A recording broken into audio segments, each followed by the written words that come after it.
ready for Kernels baseball? The Class A affiliate of the world champion Anaheim Angels plays right here on The Zone, ESPN Radio 1600 AM. Now, in his 8th season bringing you the fun of Cedar Rapids baseball, here's the voice of the Kernels. He's the one, the only, John Rogers, here on The Zone, ESPN Radio 1600 AM. Cedar Rapids Kernels, let the good times roll. Joan Toledo's bid to win his 9th game of the season and his 4th straight was thwarted by the mastery cast upon the Kernels by Fort Wayne 11-game winner Gabe Rebus. The sole Kernel run in our 2-1 loss to the Wizards last night came on Matt Abrams' solo blast in the 5th inning that tied things up at 1 apiece. Jason Sugden's 2-out bases-loaded triple and his sensational catch in right field in the Fort Wayne 2nd inning on Monday night helped the Kernels tame the Wizards in the series opener 7-1. Jason's relatively new to the ball club. He's on deck, and he'll step to the plate with us next on the Dugout Interview. Whether you're a serious athlete or a weekend warrior, injuries can take you out of your game. Smart athletes know that Physiotherapy Associates in Cedar Rapids are the experts in the treatment and prevention of sport-related injuries. Our expert staff serves the metro and surrounding area high school athletes. Physiotherapy Associates of Cedar Rapids, the smart choice in sports medicine. Call us at 398-1569. That's 398-1569. We'll get you back in your game today. Looking for a sure way to bring your daughter or son the thrill of a lifetime? Then visit Taco Bell and register them for a chance to be drawn as a Taco Bell Baseball Buddy. As a Taco Bell Baseball Buddy, your child will receive a Taco Bell Baseball Buddy t-shirt, collect autographs from the Kernels, and take the field with the Kernel player for the national anthem. Being a Taco Bell Baseball Buddy will provide your kid with an unforgettable feeling of excitement. All it takes is a visit to Taco Bell. Jason Sugden, we don't get a lot of guys from the eastern seaboard or from east of the Mississippi. The Angels tend to love to draft in California, Texas, and Florida. Well, Florida's east of the Mississippi, but you're from the state capital of Pennsylvania. Yes, I'm from Harrisburg, Pennsylvania. I've never been there, but I know it's supposedly a very picturesque city. Where does the actual Capitol building itself sit, Jason? It sits in downtown Harrisburg, right outside of the Susquehanna River. That's what I thought. And isn't the ballpark, the AA team, play on the river as well? Yeah, their stadium is Riverside Stadium. It's right on an island. It's called City Island in the middle of the Susquehanna River. Wow, that's probably one of the only one of the only professional baseball stadiums on an island, Jason. As far as Harrisburg goes, is it Pirate Town or is it Philly country? It's a combination of both and Orioles, because Baltimore is only about an hour and a half outside of Harrisburg, so there's a mixture going on there, plus the Yankees. So, where do you fall? Philadelphia. You're a Phillies fan. You noticed on this road trip Saturday night in Peoria, Jim Thorpe, a native of Peoria, they honored him with a bobblehead. Jim Thorpe has given that Philly club a big lift. Yeah, I was really excited when the Phillies signed Thome and Bell, and they got Millwood in that trade. And it was neat to see Jim Thome's parents at the game in Peoria. Would you ever want to play for Larry Bow, or is he too much of a holler guy and a fiery guy? I wouldn't mind playing for Larry Bow, and I wouldn't mind playing for Mike Sosa either. So, well, that sounds good. Jason Sugden's our dugout interview guest. And, Jason, you mentioned Riverside Stadium in Harrisburg. It's home of the AA Harrisburg Senators. They're a Montreal affiliate. Did you ever get a chance to play in that stadium when you were growing up? Yeah, I got to play there when I was a junior and senior in high school for district playoff games. Did you have that extra sense of thrill that, hey, maybe I can play pro baseball someday, or did you think that far ahead? Yeah, I thought that far ahead way before I was even in high school, and it was just neat always getting to play on that field because it was always a great experience. Jason, a couple of questions. How close is Hershey, Pennsylvania to Harrisburg? 15-20 minutes. I've never been there. It's the sweetest place on earth. Literally, huh? Yeah. Can you really smell the chocolate? Yeah, right now, since it's the summertime, a lot of tourists, that you can smell it all over Hershey, and I think they add it as an extra effect so people come back. It's an appealing smell. Yeah, it's very appealing. And they do let people take tours of the chocolate factory? Yes, they do. I wondered also about your area. Do the Washington Redskins train there in the summer, their preseason? Are they near Harrisburg? Yeah, they train in Carlisle. I think it's about 25 miles outside of Harrisburg. You got to travel across the river, Susquehanna River. Have you ever gone to see them? No, I haven't, but I'm really not a big Redskins fan. And then how about Jim Thorpe? I know he's immortalized as a guy who was one of the greatest athletes ever. He was a Native American, an Indian. He won Olympic records. He played professional football, professional baseball. Is Jim Thorpe from near Harrisburg? I'm not sure about that one, but I think he's from upstate Pennsylvania, up near the Poconos, because I know there's a town up there, Jim Thorpe, and I think they have a county or a township, Jim Thorpe. I know that because I've seen it before, but I'm not really sure. Okay. Well, I just wanted to get to know a little bit about your area, Jason. Jason Sugden is our dugout interview guest before Game 3 of our series here in Fort Wayne. And, Jason, I want to switch gears a little bit and don't disclose anything that you shouldn't, but I know our listeners would be interested to know. James Rowson called you guys together this afternoon in our motel accommodations and had a hitters meeting. What sort of things go on in a hitters meeting? We just talk about, like, before we talk about hitting, we just go over what's going on, just, like, up-to-date stuff. Like, we just go over what's in our hitting books. Just, the main thing is just go over, like, techniques or, like, I want to say, like, situations that we can get into or, like, what the pitchers or what they throw in certain counts. That's basically what the hitter meetings are for, so we all can be on the same page. Yeah, and those can be very helpful because it puts you in the on-deck circle and then in the batter's box with a plan. Yeah, that's right. Jason, you mentioned a hitter's book. That sounds intriguing. Do you guys actually keep a little log or a little diary of what happens each game? Yeah, we just have to keep a book on different pitches that we take in different counts or pitches that we swing on in different counts, or we have to go pitch by pitch with our bats and everything that we just got to keep track of. And that's helpful. It doesn't make you overthink. It just makes you realize that every pitch you better have an idea of what you want to do with it. Yeah, and just so we know, whenever we play, say how we're playing Fort Wayne right now, we can, when we play Fort Wayne again, we know what the pitcher's tendencies and what he tends to throw in certain counts and everything. So you'll literally have a book on him. We're going to take a break from Memorial Stadium here in Northeast Indiana. Jason Sugden is our dugout interview guest, and we'll wrap things up with Jason in a minute. You know how it is to have a good friend, someone who stands by you during good times as well as the bad. That's the kind of friend Dave Tobiasen at Family Insurance Center can be. Dave Tobiasen is your Pekin insurance agent in Monticello. Whatever your insurance needs, you can depend on Dave Tobiasen. Dave will settle your claims as quickly and conveniently as possible. See Dave Tobiasen, your Pekin insurance agent at Family Insurance Center in Monticello, for insurance coverages at competitive rates. Here's a fact about the new Veterans Memorial Stadium I bet you didn't know. All of the grounds surrounding our community's newest source of pride are maintained by Greg's Lawn Service. That's right, it's Greg's Lawn Service that provides you with that initial lift when you approach our magnificent new ballpark. Greg's Lawn Service can put their first-class signature on your yard, elevating it to the same immaculate condition you see around the stadium. Greg's Lawn Service, a cut above the rest since 1983.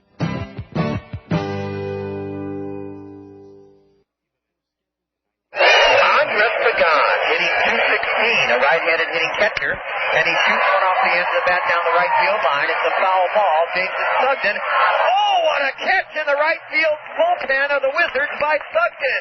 Jason slid on his left knee and in foul ground made a sliding catch. What a play by Jason Sugden.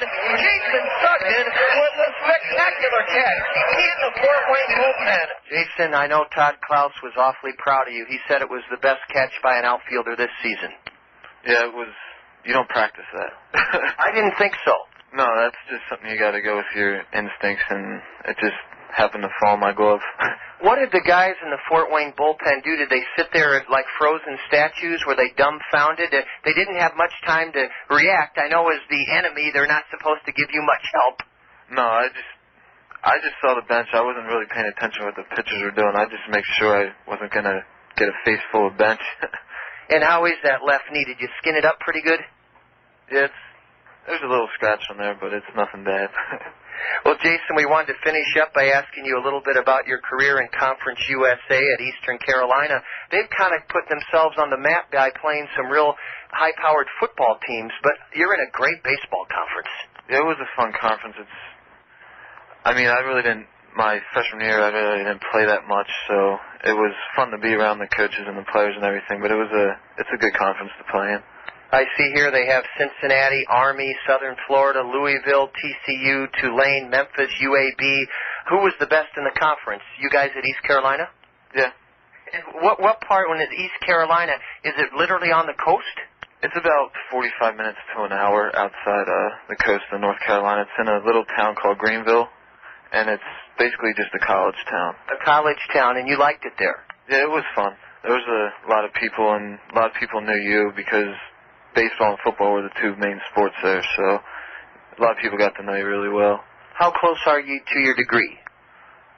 Not close. Okay. You wanted to play pro baseball, and you can pick up where you left off academically. Yeah, if I want to go back to school.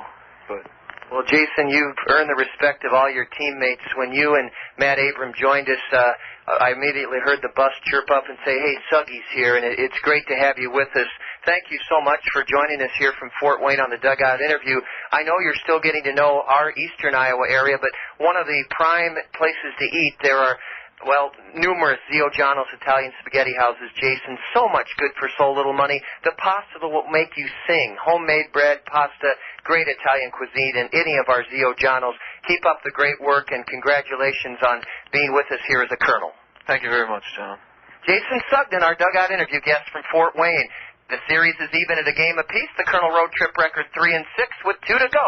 Starting lineups on Wednesday evening from Fort Wayne when I return.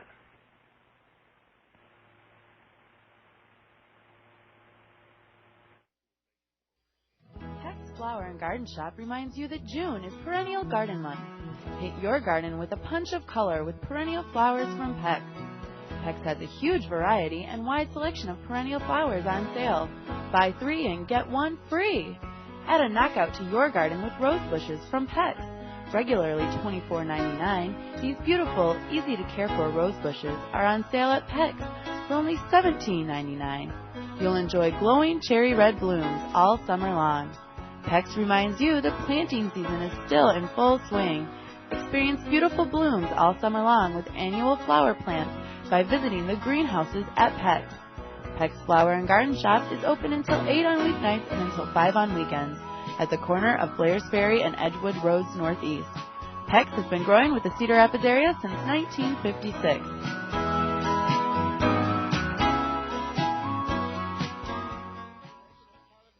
Evening. It's July 2nd, and the Kernels are taking on the Fort Wayne Wizards for the 7th time this season. We've beaten them 4 out of 6 times, 3 of 4 in a new Veterans Memorial Stadium back in mid-April, and we've split the first 2 games against the Wizards here at Memorial Stadium. This is the 10th game of a Kernel 11-game road trip. We've won 3 and lost 6. Our record in the second half is 5-8, and that puts us in a tie for 6th place in the 8-team Western Division standings. Fort Wayne sports an overall record of 45-36.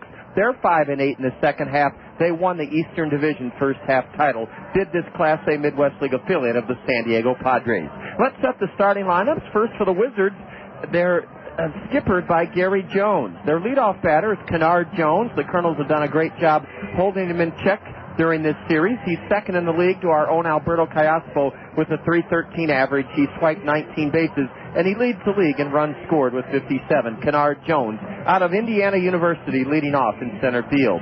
The Fort Wayne shortstop at second, that's Luis Cruz. Hitting third, L.J. Biernbaum out of Florida Atlantic. Biernbaum's in left field for Fort Wayne. The Wizard cleanup batter is at first base, Paul McAnulty. Paul McAnulty at first bats cleanup for Fort Wayne. He's 7 for 21 against us this year. Hitting fifth, Steve Baker. Baker hits fifth. He's in right field. The Wizards' second baseman, a high draft pick this past month out of San Diego State University, left-handed hitter Peter Stonard. Peter Stonard scored the go-ahead run in the game-winning run in the bottom of the 6th inning last night off Joan Toledo. Stonard hit 6th. Batting 7th, Rashad Smith, the designated hitter. He drove in the Wizard first run of the night with a sacrifice fly in the 4th inning. Hitting 8th, he drove in the game-winning run for the Wizards his 10th RBI and 210 bats. Andres Pagan, the catcher, batting 8th. Then batting 9th for Fort Wayne out of Wichita State, a switch hitter at third base, Brian Burgamy. On the hill is a 6'5" southpaw, 24 years old, Tom Lipari, Lipari, Tom Lipari out of New Orleans, 24 years old, a lefty. He was promoted to Rancho Cucamonga and for a couple of months. As a result, his record with the Wizards in 4 starts and 4 relief appearances, 2-2 with a 1.95 ERA in 27 2/3 innings. Tom Lipari, the 6'5", 24-year-old lefty on the hill for the Wizards. Allen Motor Company proud to bring us the Allen Motor Company Kernels starting lineup. The 100-year centennial sales celebration ended earlier this week at Allen Motor Company. It was a fabulous success by all accounts. And Barry Gibson, the general sales manager at Allen Motor Company, wants to thank all you Kernel fans who came out and took advantage of that fantastic offer. Your first year's maintenance free when you bought a new vehicle during Allen's centennial sale. Allen Motor Company, a proud partner of the Kernels, proud to present the Allen Motor Company Kernel starting lineup. Rancel Mel Guerrero has thrived as the Kernel leadoff hitter during this road trip. He's in right field leading off. Batting second in the Allen Motor Company order, switch hitting shortstop, Eric Ibar. He's 8th in the league in hitting with a .302 average. Hitting third, the league's leading hitter, Alberto Kiospo. He played short last night. He's at second this evening in the Allen Motor Company order. Kiospo with a .325 average, tops in the league, second in the league with 24 doubles.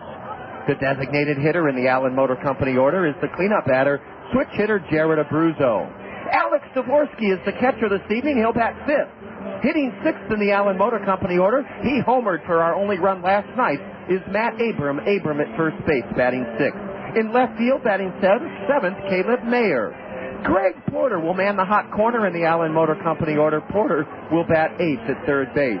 And batting 9th, made a terrific catch in the first inning last night to take a run away from the Wizards. Switch hitting center fielder, Quan Cosby.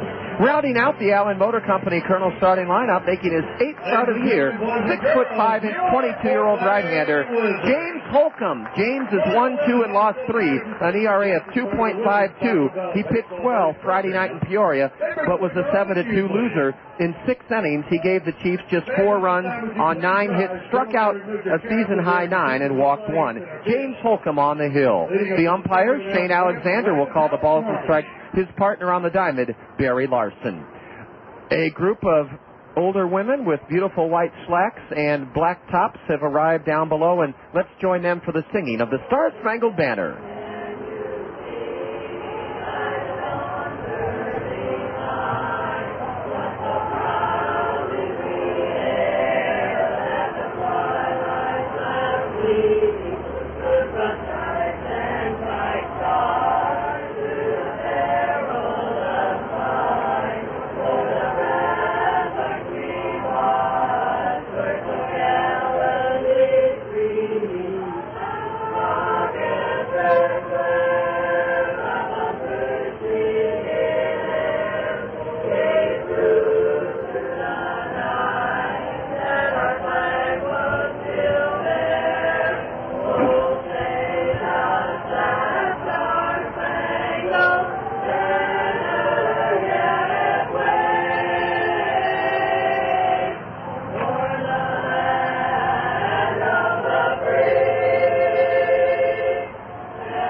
At Memorial Stadium in Fort Wayne, the series tied a game apiece. Kernel baseball here on the Zone, ESPN Radio 1600, KCRG, Cedar Rapids, Iowa, brought to you in part all season long by Mercy Care North and Mercy Care South, treating walk-in, limp-in, and crawl-in patients daily. For urgent care of acute illness or sudden injury, go to Mercy Care North or Mercy Care South. Our in-studio engineer is Deb Williams. We'll have tonight's action from the Hoosier State next here on the Zone. What can I help you with here at Big Time Motors? Well, I'm looking for a used car. I like this one. What's the price? Listen, lady, I don't sell prices. I sell cars. But I guess if you must know, it's this. Wow. That's $2,000 more than the one low price on the exact same car at Randy Keel Honda. And I didn't even have to ask them. Randy Keel has the prices posted for every car on their lot. Well, we've got the best service department to stand behind our vehicles. Really? Randy Keel showed me they're number 1 in service and sales customer satisfaction. How do you know yours is the best? My manager told me. Thanks, but I think I'm going back to Randy Keel Honda to get the best price and the best service. But I can throw in a free air freshener to put over the rearview mirror. Nice try. Randy Keel Honda understands what you need when you're looking for a new or used car. They post their prices clearly, so you don't have to guess, and they'll never pressure you. That's why they're number 1 in service and sales customer satisfaction. And they just won the President's Award from American Honda. Come find out for yourself. Randy Keel Honda is on Center Point Road in Cedar Rapids, or you can visit them at randykeel.com. There was one game scheduled this afternoon on the State Farm Major League scoreboard. The Yankees at Camden Yards to play the Orioles. It was postponed due to rain. We'll give you the scores later this evening as they unfold on the State Farm Major League scoreboard. Rancel Mel Guerrero will lead it off against lefty Tom Lipari, Lipari, signed by San Diego as a non-drafted free agent a year ago, and he slips the pitch in on the outside corner. Strike one called from Lipari. Tom is 2-2. We saw him in relief back on April 17th in a 2-1 victory for the Kernels in the new Veterans Memorial Stadium. Rancel Mel Guerrero, 1 for 4 last night, had one of our 5 hits. He takes strike 2 called on the outside corner. Mel Guerrero's hit came with 2 out in the 3rd inning in the scoreless game, and he tried to extend a single into a double, was thrown out. Mel Guerrero steps out. He's in the hole 0-2. Rancel hitting .222, right-handed batter, a home run. It came in our first home game of the year, 14 RBIs, and ball 1 high and away from the 6'5" southpaw. He pitched 3 innings against us in relief April 17th in our home yard. Gave us no runs in 3 innings, 1 hit, struck out 3, walked none. Tom Lipari.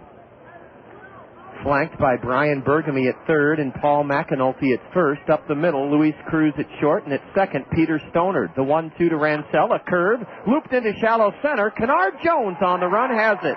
Kennard Jones, who has 8 errors this season, including 1 last night, got a good break in on that hard hit ball by Mel Guerrero, and Rancel is gone on a liner to shallow center. A good running catch by Kennard Jones out of Indiana University. 1 out. Here's Eric Ibar, hitting right-handed. The switch hitter has a .302 average. He was rested last night. His buddy on deck, the league's leading hitter Kiospo, played short, and B.J. Weed played marvelously at second base. Lipari's fastball high and outside, ball 1. Top of the 1st inning, no score, 1 out. The Kernels facing Fort Wayne for the 7th time this year. We've beaten them 4 out of 6. A lazy fly ball into center sends Kennard Jones drifting back. Boy, Ibar hit that a lot farther than I thought he did, about 370 feet away. But ranging back to track it down for the 2nd out of the inning, Kennard Jones. The first 2 Kernels have flown out to center. With the bases empty, here's Alberto Kiospo. He singled in the 1st inning last night with 2 outs. Alberto had 2 of our 5 hits. He singled in the 9th inning, stole 2nd, got to 3rd, but was stranded as the tying run in the top of the 9th inning. A strike to Alberto, who's batting right-handed. The switch hitter, just 19 years old, with a league-high .325 average. Lipari's pitch is pounded into center. That's another hit for Alberto Kiospo. Wow, Alberto's a hitting machine, leading the league at .325. That's his 102nd hit of the season, and that's the league high in that department. Kiospo at first with 2 out for Abruzzo. Alberto is going to make a real run, I think, at the Cedar Rapids baseball all-time record for hits in a season. It's held jointly by Steve Gibraltar and Bob Coates. Gibraltar in 1992 as the Cedar Rapids Red, Bob Coates back in 1953. Each had 162 hits. Jared Abruzzo against Lipari. Laces one into right center, but there's Steve Baker to glove it. Jared Abruzzo. First pitch swinging, hit it hard into right, but it was caught by the right fielder, Steve Baker. Abruzzo 0 for 4 last night. Ends the Kernel first by skying to right. Well, the same scenario as last night. The Kernels get a 2-out single from Kiospo, but don't score in the top half of the 1st inning. No runs, 1 hit, no Fort Wayne errors. The Kernels leave a runner on and have stranded 1. And after 1/2 inning, from Fort Wayne, the Kernels nothing, the Wizards coming up. Anyone but me. Baby, can't you see I know what's right for me wrong sometimes. I know just what I like. Yeah, call me crazy, I don't care. Come feel the joy all around. Each generation has found they've got their own kind of sound. Come to shout it out. It's that Toyota Pepsi. When you need group transportation, there is only one name you need to remember. That name is Tri-State Travel, transportation provider for the Cedar Rapids Kernels and hundreds of other schools, organizations, and associations in the Cedar Rapids, Iowa City, and Waterloo area. Check our unblemished safety record, compare our pricing, and then climb aboard one of Tri-State Travel's modern deluxe motor coaches and experience our award-winning service. Tri-State Travel, the leader in motor coach group transportation. The way to pocket important savings is to take advantage of Chevron motor oils and lubricants from the Otson Oil Company, your local Chevron oil distributor. Chevron lubricants are made from higher quality base oils for better performance, and that means longer life for your engine. Contact the Otson Oil Company in Cedar Rapids for details on how you can save time and money with Chevron lubricants. The Otson Oil Company, serving Iowa with quality lubricants since 1933. Visit Otson Oil Company at www.otson.com. Fort Wayne bats against Colonel 22-year-old right-hander out of the University of Nevada, Reno, James Holcomb, here in the bottom of the first inning. The Kernels are in their gray road uniforms with navy blue caps and that cornstalk and baseball Colonel coming out of the cornstalk, red socks. James Holcomb wearing a long-sleeve red shirt underneath his Colonel gray road uniform. Fort Wayne is in white uniforms with navy blue pinstripes, navy blue numbers trimmed in white and blue sleeves. It's 3:30 down the lines here, and 9/10 of the wall from the left field foul pole just before the right field foul pole is 16 feet high. It's 400 to dead center. The scoreboard is high above the 16-foot high wall in right center. A busy thoroughfare, Coliseum Drive, buttresses right up against the left field wall, thus a big, tall net called the tater sack drapes above that left field wall. Kennard Jones takes a pitch in the dirt. Ball one. Kennard hitting .313. Second to our own Alberto Kiospo in hitting. 0 for 3 last night. Hit by a pitch from Joan Toledo on an 0-2 count in the third inning. A strike from James Holcomb on the outside corner. Playing even with the base at third, now taking a couple of steps back, is Greg Porter. He's 10 feet off the third base line. The 1-1 from James Holcomb. Right to a fastball to Kennard Jones, a home run, 25 RBIs. Leads the league with 57 runs scored and his .417 on-base percentage tied for tops in the Midwest League. The 1-2. Scooting out of the way is the left-handed batter, Jones, inside. 2-2. Playing shallow in left center is Quan Cosby. Caleb Mayer playing near the line in left, and Mel Guerrero in right. Partly sunny, delightful Wednesday evening, temperature in the low 80s. A slider down and in, ball 3 to the batter. Alex Zavorsky's behind the plate. The Kernels go with an infield of Porter at third, the All-Stars Ibar and Kiospo at short and second, and over at first is Matt Abrams. The payoff pitch from James. Pop foul down to our left. Look out, it ricochets below. No grandstand roof here at Memorial Stadium. Locals refer to it as the Castle. It's an open-air amphitheater-like structure. Another payoff pitch. This one sliced into deep left. Caleb Mayer is in foul ground, and he runs it down in the Colonel bullpen. Oh, the Kernels had Kennard Jones defend perfectly as Caleb Mayer had to run quickly over the left field foul line into the Colonel left field bullpen, and he made a one-handed catch on a slicing drive off the bat of Kennard Jones, and James Holcomb on a 3-2 pitch gets Jones to foul out down the left field line. Here's Luis Cruz, the shortstop, right-handed batter, .230 hitter, 4 home runs, 33 RBIs. A breaking pitch high from James. Ball 1. None of the Fort Wayne numbers jump out at you except a couple, and they're pretty important. Ball 2 just low to the right-handed batter, Cruz. Last night, Luis was 1 for 4. He reached on an infield single in the 5th inning. He's 3 for 8 in the series. Open stance, holds the bat right on his back shoulder. And a strike from Holcomb, a fastball. Here's what I mean about Fort Wayne. They have a 45-36 record. They won the Eastern Division first half, but wait till I give you their offensive numbers.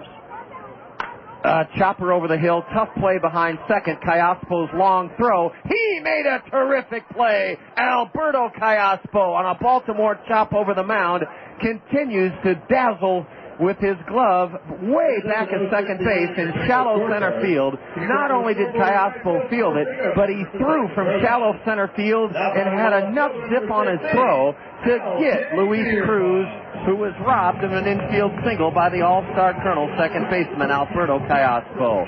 What a play by Alberto. I mean, he made a great play back at second base on a high bouncer over James Holcomb's head. Now a strike on the outside corner to L.J. Biernbaum, a left-handed batter. Fort Wayne is hitting .242. That's 10th in the 14-team Midwest League. They've hit 33 home runs, tied for 12th of 14 teams. A swing and a miss on a curveball. Strike 2 to Biernbaum. Stolen bases, 13th, second to last. They're 4th in the league in pitching. They made the most errors of any team in the league, yet they won the first half in the East. Ball one is high to Biernbaum. L.J. hitting .256, 7 homers, tied with his teammate and on-deck hitter Paul McAnulty for 5th in the league with 49 RBIs. L.J. Biernbaum with the bases empty and 2 out. Grounds one to the right side. Kiospo to his left. Spins, throws. Another great play by Alberto Kiospo. Oh, that Kiospo is something. What a player he is.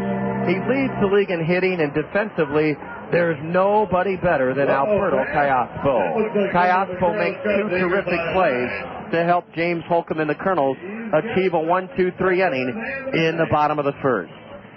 After 1 inning, the Kernels nothing, Fort Wayne nothing. If you're looking for something, there are many helpful tools. A telescope? When you're looking for something big. A microscope.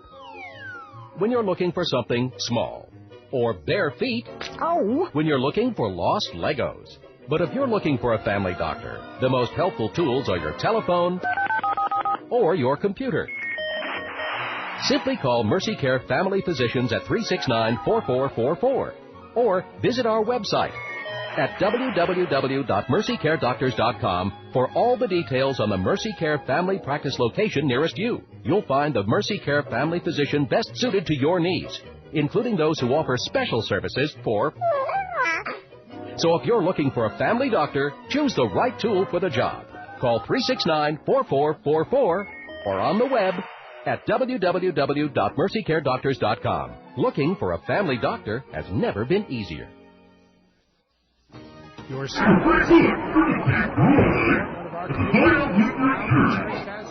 the Cedar Rapids Kernels. Your Cedar Rapids and Marion Hy-Vees believe in the core values that comprise the essence of Kernel baseball: fun, wholesome, affordable entertainment for us all.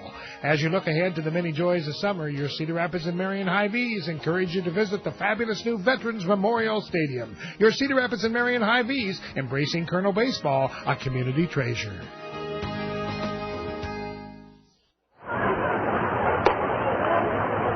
Hitting 5th in the Allen Motor Company Kernel starting lineup and catching and taking ball one upstairs is Alex Dvorsky to open the Kernel second. No score, lights on. Alex rips one foul over the head of his manager coaching at third. Todd Klaus, strike 1.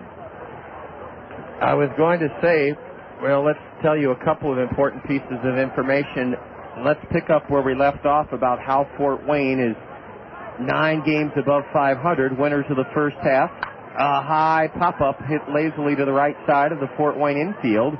2 steps back on the right, out on the grass and right. The second baseman, Peter Stonard, has it. Alex Dvorsky pops out to second, 1 away in the Kernel second inning. One of the reasons Fort Wayne is in the position they are, winning the first half in the East, they're 19-9 in one-run games. 19-9 in one-run games. They've played 28 of them. We've played 19. We're 6-13 in one-run games. Matt Abrams homered for our only run last night. He bunts in the air foul, strike 1. This one 2 rows up into the blue box seats, just in front of the Kernel third base dugout. Abrams' homer came in the 5th. It went into the potato sack, or the tater sack as they call it, the screen above the 16-foot high wall and left. It was Matt's second home run as a Colonel. In 8 games, he's batting .190, 2 homers, 5 RBIs for Matt Abrams. He's a right-handed batter, and he's following Alex Dvorsky to the plate. Alex popped up to second to start this second inning. 6'5" lefty Tom Lipari brings it. Swinging a foul into the screen. Strike 2. Abram had a vicious cut, but he's in the hole, 0-2. If you'll recall, in our first home series of the second half against Battle Creek, we had in one game the benches emptied twice, and some suspensions have been handed down and are being served now by 2 Kernels. A curve high to Matt Abram, ball 1. Daniel Arias will not pitch for the next 3 games. He's serving a 3-game suspension for throwing a pitch over Sandy Madeira's head, then hitting Sandy in the rear end after Madeira pranced around the bases, hitting a home run against us earlier in that game. Jake Mathis is sitting out this one, serving a 1-game suspension. Jake was one of the Kernels that really wanted to get at that Battle Creek third base dugout at home, so Jake Mathis was fingered by the umpires, and Jake Mathis is serving his suspension tonight. Strike 3 called on the inside corner. Matt Abrams can't believe the call. Shane Alexander has rung up Matt Abrams, a fastball that apparently nipped the inside edge, and strike 3 called to Matt Abrams. 2 away in the Colonel's second inning. The batter, Caleb Mayer. Caleb hitting .259, a right-handed batter. Mayer, 5 home runs, 27 RBIs, and Caleb was 0 for 3 last night. He rips one into the base of the backstop, strike 1. No score. We're in the top of the second inning. Yes, Fort Wayne is 19-9 in 1-run games. They're 7-2 in extra innings. We've only played 5 extra inning games this year. We're 2-3. A breaking pitch just missed low and inside. Caleb steps out. He's even on the count, 1-1. The Wizards have been tough here at Memorial Stadium. They're 26-18 at home. They broke a 6-game losing streak last night behind their 11-game winner, Gabe Rebus. Strike 2 called on the outside corner to Caleb. The Kernels have 1 base runner so far, a 2-out single by Kiospo in the first inning. The 1-2 from Lipari. High and away, ball 2. Tom Lipari out of the University of New Orleans. Lives in Nebraska. He's from Omaha.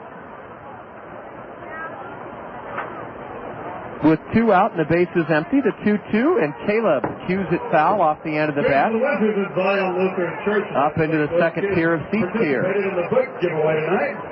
400 feet to dead center, an army green, dark army green plywood wall out there in center field. It's 16 feet high. The American flag is above it, and the American flag is motionless. No wind or breeze here to reckon with this evening. Caleb swings and misses at an off-speed pitch, and that's the second straight strikeout for Lipari. And he sets the Kernels down in order in the top of the second inning. After an inning and a half in Fort Wayne, Kernels and Wizards, no score. ESPN is your nightly home for everything baseball with Baseball Tonight. Helton, exit, stage right. Featuring the day's webcam highlights and monster shot roundup. Matsui, unloaded. Check out who's hot and who's not as we take you around the league and touch them all. With unparalleled coverage by Peter Gammons and Carl Rabbit. And double play, turn. An analysis from 3-time Gold Glover Harold Reynolds and former manager Bobby Valentine. I like what I see. Play catch-up ball every night with Baseball Tonight. All season long on ESPN and ESPN2. The all-new Ellis Golf Course is ready for play, so let's mark the occasion with some rounds on the house. Visit Twin Pines, Jones, or the Ellis Pro Shops and mention the Zone, ESPN Radio, 1600 AM. Register with the staff, and if your entry is picked, you play, no pay. Ellis is now open. Make your tee time now. All 18 holes have been redesigned. There's a new driving range and a fully merchandised pro shop. This beautiful new facility is truly the signature golf course for Cedar Rapids. Experience the all-new Ellis Golf Course for yourself. Cedar Rapids Municipal Golf, serving your needs to a tee.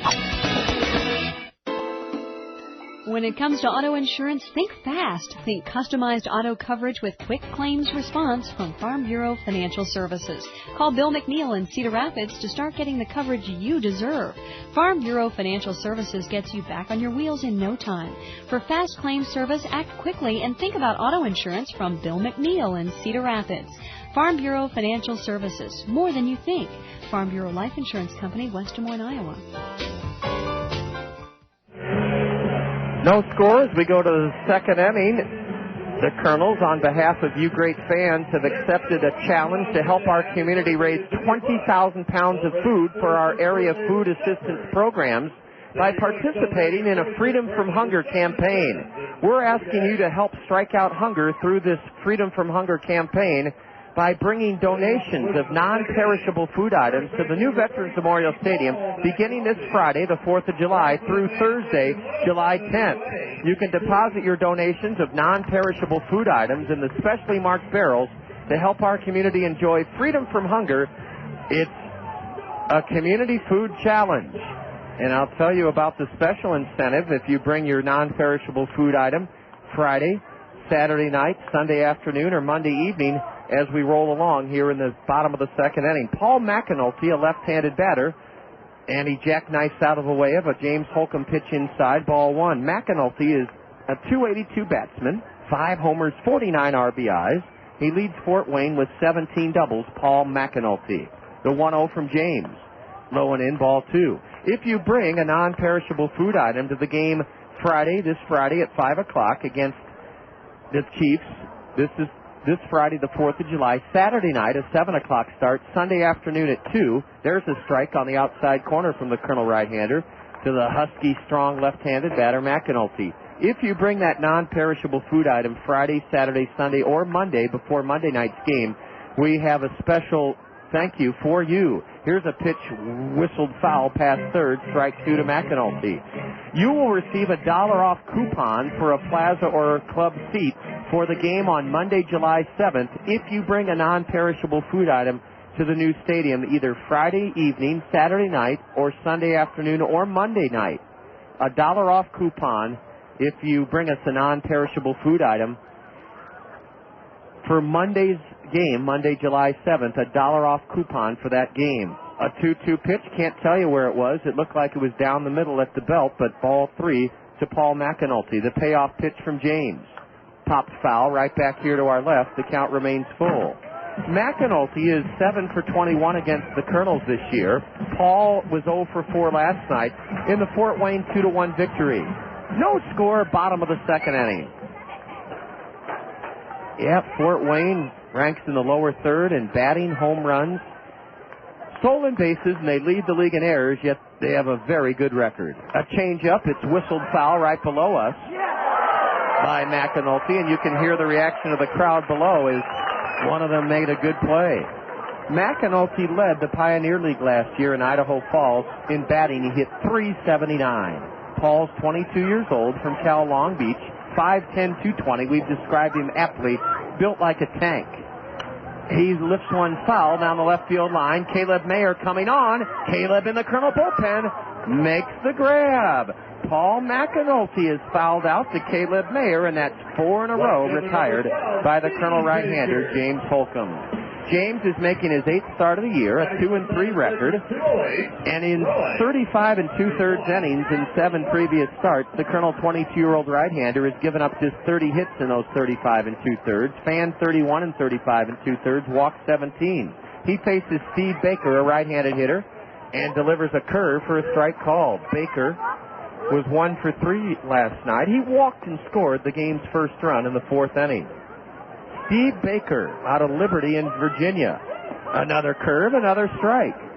Baker from Rome, New York. I've been to Rome, New York. I spent a year working for the YMCA right out of graduate school, and one of the functions we had was in Rome, New York. Ball one in the dirt, a fastball to Steve Baker. He's hitting .267. He's stocked 7 home runs and driven in 38 runs. One of the other reasons Fort Wayne is a good ball club, they've drawn the second most walks in the league, 314 walks on the season. A curve, and it's grounded to deep short. Eric Ibar has it, unloads in time. 5 in a row retired by James Holcomb as he gets Steve Baker to hit a worm burner to Eric Ibar at short. contrast the Wizard approach. They've walked 314 times in 81 games. We've walked 217 times in 82 games. So we've walked nearly 100 times less than Fort Wayne. We're next to last in the leagues in walks drawn, and Fort Wayne second in the league in base on balls drawn. Swing and a miss on a changeup by Peter Stonard. Stonard rolled a double past third with 2 out in the 6th inning last night, and he scored on a 2-out single by Andres Pagan to put the Wizards ahead in the 6th inning 2-1. They won it 2-1. Ball 1 is high from James Holcomb. We're scoreless tonight in the bottom of the 2nd inning. Yeah, Fort Wayne, with their 2-1 victory last night, is now 19-9 in one-run games.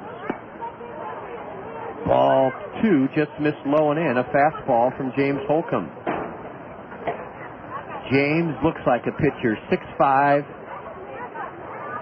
180. Sleek trim and beautiful motion. A strike on the outside corner, and it evens the count to the left-handed batter, Peter Stonard. In 12 games since joining this Padre affiliate, the Wizards out of San Diego State, he's hitting .304, no home runs, 3 RBIs, left-handed hitting second baseman. Takes high, ball 3. This is the third batter that James Holcomb has run the count full on this evening. He's gotten the previous 2, Kennard Jones leading off the game, and Paul McAnulty leading off this 2nd inning to foul out to left field. Swing and a miss by Peter Stonard, and that's 2 perfect innings for right-hander James Holcomb. James Holcomb has mowed down the first 6 Wizards he's faced tonight. The Kernels come to bat in the top of the 3rd inning with the score, Kernels nothing, Fort Wayne nothing. Okay, so I'm dropping my daughter off at daycare, and as I'm walking out, I see myself in the double door. Uh-oh is right. My hair looks terrible. My ends are all scraggly, and my roots. Did you see my roots? I can't believe I've been walking around like this. Have you tried cost cutters? Oh, I'd love to get my hair done, but who has the time? With work and the kids, I barely have time to find matching socks, let alone time for my hair. Besides, I need the works. Just go to Cost Cutters. They'll have you in and out and looking great in no time. Yeah? Yeah. At Cost Cutters, the stylist will keep you looking great with a new cut, some color, even highlights. Check out mine. Oh, so Cost Cutters is your secret. Yep. I even get my favorite products there. You know, shampoo, conditioner. That's it. I'm going to Cost Cutters. Right now. My roots, thank you. There are a dozen Cost Cutters here in our area, each offering a relaxed, convenient hair care experience with no appointments and no hassles. Cost Cutters makes things easy and affordable with professional stylists who care about you. Cost Cutters, live your life. We always have time for your hair.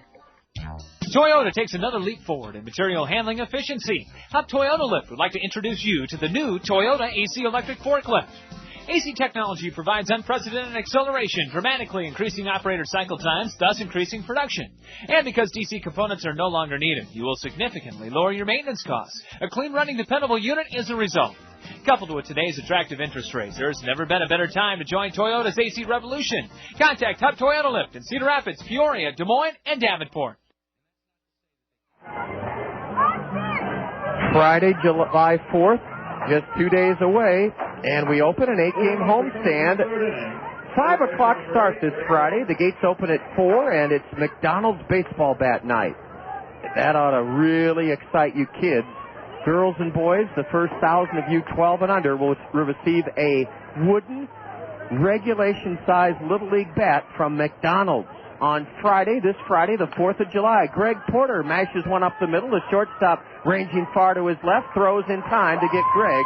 Oh, Luis Cruz took a base hit away from Greg Porter, ranging far to his left behind second base from shallow center with his momentum carrying him towards right field. Cruz threw out. Greg Porter, who first pitch swinging, has grounded out up the middle for the first out of the Kernel 3rd inning. No score. Greg Porter, hitting .260 in 27 games, has chopped out behind the mound to start the Kernel 3rd inning. Here's Quan Cosby batting right-handed, the switch hitter. Nothing for 3 last night in his return from Texas, where he was with his family in a time of mourning and remembrance for the passing of his grandmother. Ball 1, a changeup outside to Quan. Quan hitting .226, no home runs, 13 RBIs. Switch hitter batting right. He pops one foul over the first base Wizard dugout, chased by Andres Pagan, but he runs out of room. 10 rows of blue box seats here at the Castle or Memorial Stadium, then a wide walkway, a wide aisle, and then 4 rows of blue reserve seats, and then above those are aluminum back bleachers, 10 rows of them. It's the steepest grandstand in the Midwest League, and we're the highest up we are any place in the league. We're 4 stories up. 1-1 to Quan Cosby. 1 out. Bases empty. Kernels batting in the third. No score. The Wizard lefty misses high. Ball 2. Friday the 4th is McDonald's baseball bat night. We start at 5. The gates open at 4. Remember, you can start bringing your non-perishable food items to help in the Freedom from Hunger campaign. And if you do, Friday, Saturday, Sunday, or Monday, you'll receive a coupon good for $1 off a plaza or club seat for Monday, July 7th game in the new Veterans Memorial Stadium. Ball 3 is upstairs to Quan Cosby. Quan's ahead 3-1. The southpaw delivers. A high fly ball into shallow left. The shortstop backpedals out. Luis Cruz calls. And 50 feet into the grass and left. Quan Cosby on a 3-1 pitch is flown out to the shortstop. 50 feet out on the grass and left. Tom LaPerry has pitched 2 2/3 scoreless innings so far. He'll face Rancel Mel Guerrero for the second time tonight. 2 gone in the Colonel third. Nobody on. Rancel flew out to center, or lined out to shallow center in the first inning. Right-handed hitting Colonel leadoff batter takes a curve for a strike. Outfield plays Mel Guerrero to hit to right. Our Colonel team batting average, .258. Third highest in the 14-team Midwest League. Third highest. Ball 1 down and in from the southpaw. Against Fort Wayne, though, we're struggling. We're hitting .234 against the Wizards, yet we've beaten them 4 out of 6 times. The Kernels, with 41 home runs, rank 5th in the 14-team Midwest League in power. A chopper past third. Foul, strike 2 to Mel Guerrero. He's down on the count 1-2. And the Kernels, as far as stolen bases go, were 10th in the 14-team Midwest League. That's one area I thought we'd thrive in a little more. I thought guys like Quan Cosby and this batter Mel Guerrero would be in double digits in stolen bases, but they aren't. It's not a criticism, it's just they're not there. A pitch in on the hands of Mel Guerrero. He rolls it to shortstop, and Luis Cruz gets the Colonel leadoff batter from short on a ground ball. The Colonels go in order for the second straight inning, have 1 base runner in 3 innings, and 7 straight have been retired by Tom LaPerry, the 24-year-old lefty. After Fort Wayne, it's still the Colonels nothing, the Wizards nothing. Life is a process of continuous change. Each of us has to be prepared to adjust to constantly changing events. One way you can make sure you're taking care of all the changes in your life is to visit Phil Andrews, your Pekin insurance agent at Weidenhammer Andrews in Cedar Rapids. You can depend on Phil Andrews, your Pekin insurance professional, to give you sound advice on insurance for your home, auto, life, and health. See Phil Andrews at the Weidenhammer Andrews Agency in Cedar Rapids to make your life a little easier. Miller Lite, Miller Time, track 5. All alone in a crowd when it's quiet, when it's loud, on the bench or on the run, when it's said and when it's done. That's the time. That's the time. Miller Lite. Miller Lite, Miller Brewing Company, Milwaukee, Wisconsin. Live responsibly. When we met in spaghetti, we would never forget Zio Giano's. Now it's where mi amore and I dine in. We carry out the lunch and the dinner all the time for lasagna, ravioli, mandacati, cannelloni, tortellini, or try their delicious salads and sub sandwiches too. Zio Giano's is the hometown taste of Italy. For your next meal with friends and a family, remember Zio Giano's with 5 convenient locations for the pasta that makes you sing.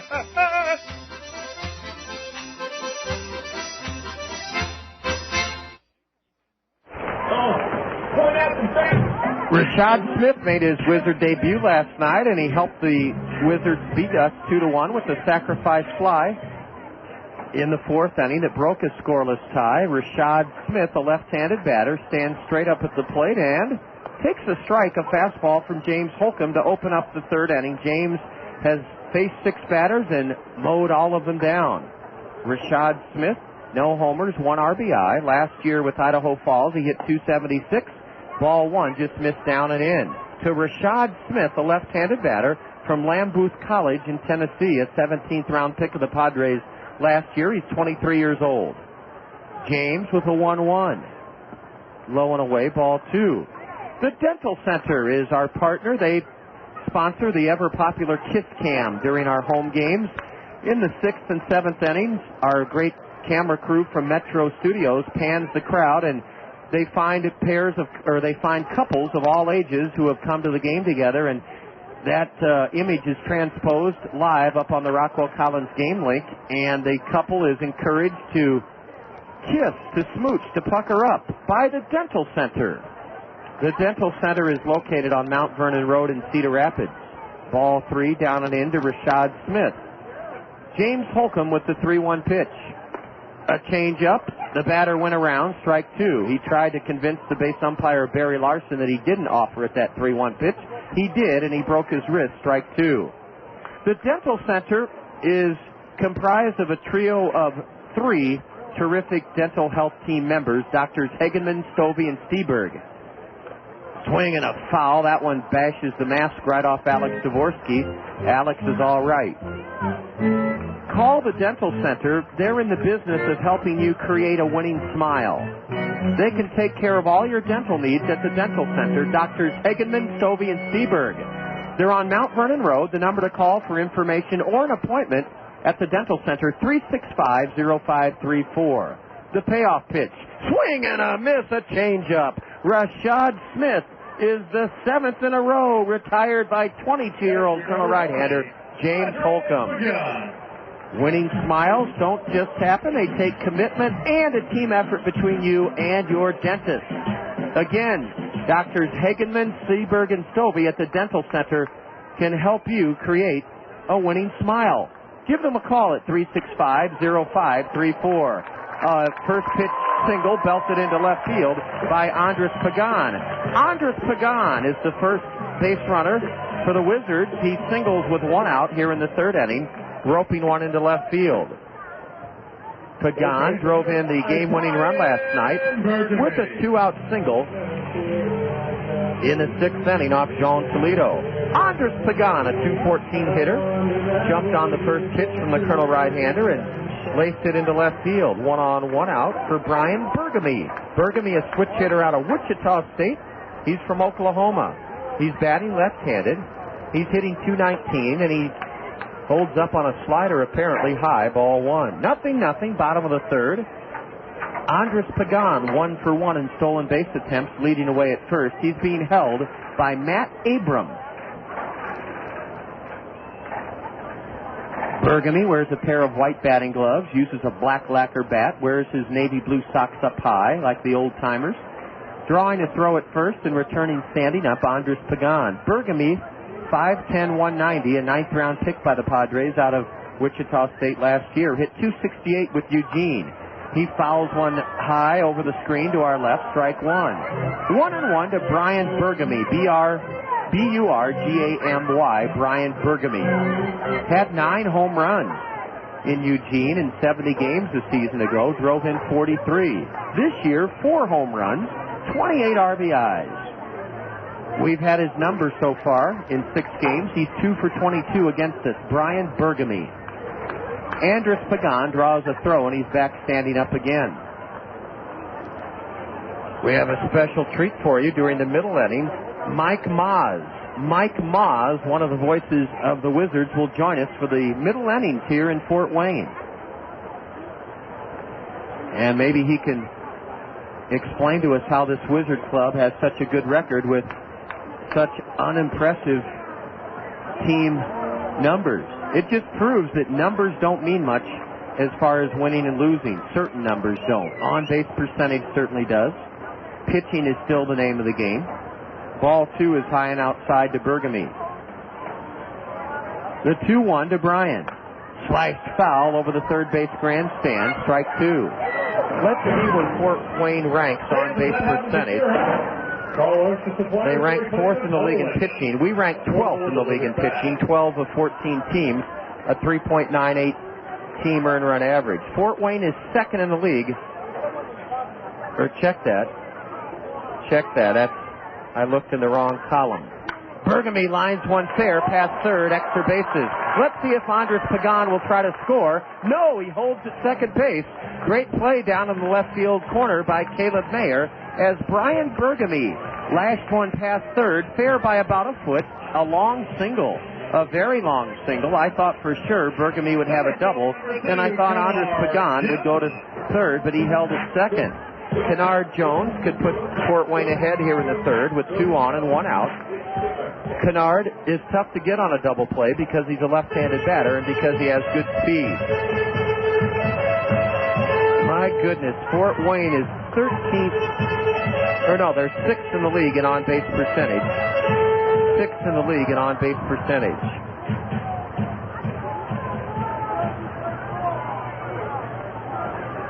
They have a pair of singles, one from their number 8 hitter and one from the number 9 hitter, and now the Kernels hope for a pop-up strikeout or double play to get out of this one-out jam in the third inning. A pitch in the dirt, Alex Dvorsky blocks it, finds it 2 feet behind him, and holds the runners at first and second. No score, bottom of the third inning. The Colonel road record this season, 17 wins, 26 losses. On this road trip, we've won 3 of 9. James Holcomb is set at the letters. Checks Pagan at second, delivers. A line drive smashed into center. Quan Cosby misjudged it. It goes over his head. 2 runs will score on the misplay by Quan. Here comes the catcher, Pagan, scoring, followed by Brian Burgamy on a misplay, a triple over the head of Quan Cosby. And that's just, again, not Quan's fault. He's inexperienced. The toughest play in baseball is that line drive hit right at you. Yes, Mel Guerrero would have caught it, but Mel Guerrero's the best center fielder that I've seen in 8 years in this league. A line drive sailed over the head of Quan Cosby for a 2-run triple by Kennard Jones. No question Kennard socked the cover off the ball. No question that Quan misplayed it. It sailed over his head for a 2-run triple, and it's 2-0 Fort Wayne here in the bottom of the third inning. The batter is Luis Cruz with the runner at third, 1 out. The Colonel infield in for the play at the plate. A curve outside. Well, James Holcomb was sailing along and retired the first 7 in a row, but since then, 2 singles and a misplay for a 2-run triple. And Fort Wayne has broken the ice here in the third inning with a pair of runs. Uh-oh, a wild pitch makes it 3-0. Uh-oh, a wild pitch makes it 3-0. James Holcomb delivered a slider low and away. I'm sure he's still upset about that triple by Kennard Jones that perhaps should have been caught, but you can't let that affect you, and that wild pitch gives Fort Wayne a gift run. It's 3-0 Wizards here in the third inning. Well, I guess we've answered the question how Fort Wayne is such a good ball club. When they have men on base, they drive them in. Pretty simple formula for success, isn't it? When you get men on, drive them home. Swing and a miss on a high fastball. Luis Cruz now still ahead, 2 balls, 1 strike. 3-0 Wizards here in the bottom of the third inning. Ooh, Kennard Jones's line drive zoomed over the head of Quan Cosby in center for a 2-run triple. Then a wild pitch, and Jones came home to make it 3-0. Here's strike 2 call to Luis Cruz. Cruz grounded out to second in the first inning. The 2-2 from James. Curve, low and away, ball 3. On this Saturday, the 5th of July, the Blues Brothers will be at the new Veterans Memorial Stadium. Jake and Elwood, the Blues Brothers. They'll bring that beat-up old police car with them. Here's a shot past Greg Porter for the 4th hit of the inning. 4 hits in a row off James Holcomb. A 3-2 pitch, and it was in Luis Cruz's wheelhouse, and he pulled it sharply past the diving Colonel third baseman Greg Porter. We should see Eric Bennett, the Colonel pitching coach, at any time now to try to settle down James Holcomb, who has hit the skids here. Yeah, here's Eric Bennett. We usually know when Eric Bennett is going to visit the hill, and he is doing that right now. The Culver Small Fry of the game gets to come on the field between innings of every Colonel home game. What does the Culver Small Fry get to do on the field? Well, he or she gets to have their Culver's cap autographed by their favorite Colonel player between innings of a Colonel home game. Then the Culver Small Fry of the game receives a certificate from Mr. Shucks, good for a free kids meal at either of our Culver's frozen custard or Butterburger locations. You can register your daughter or son for their chance to be drawn as our Culver Small Fry of the game by visiting either of our Culver's frozen custard or Butterburger locations. One is in Hiawatha, I-380 Boyson Road exit, that's exit 25, right across North Center Point Road in Hiawatha from Allen Motor Company. Here's L.J. Biernbaum taking low and in, ball one. The second location where you can register your son or daughter as our Culver's Small Fry of the game is on the southwest side on Edgewood Road Southwest in front of the Windsong 12 Theater Complex. That's the second Culver's Frozen Custard and Butterburger location. The Culver's Small Fry of the game. They get to take the field between innings and have their Culver's cap autographed by their favorite Colonel player, plus receive a certificate good for a free kids meal at either of the Culver's frozen custard or Butterburger locations. It's an unforgettable thrill for your family and your daughter or son. L.J. Biernbaum lays off a pitch low, ball two. Biernbaum grounded out to second to end the Fort Wayne first inning. There's a strike on the outside corner from James Holcomb. Bottom of the third inning, 1 on, 1 out. Fort Wayne is struck for 3 runs on 4 straight hits, and they lead it 3-0. Big gap in right center for Biernbaum. The Kernels play him the other way. Strike 2 called on the outside corner from James Holcomb. Biernbaum leaves the dirt batting circle, takes a practice cut.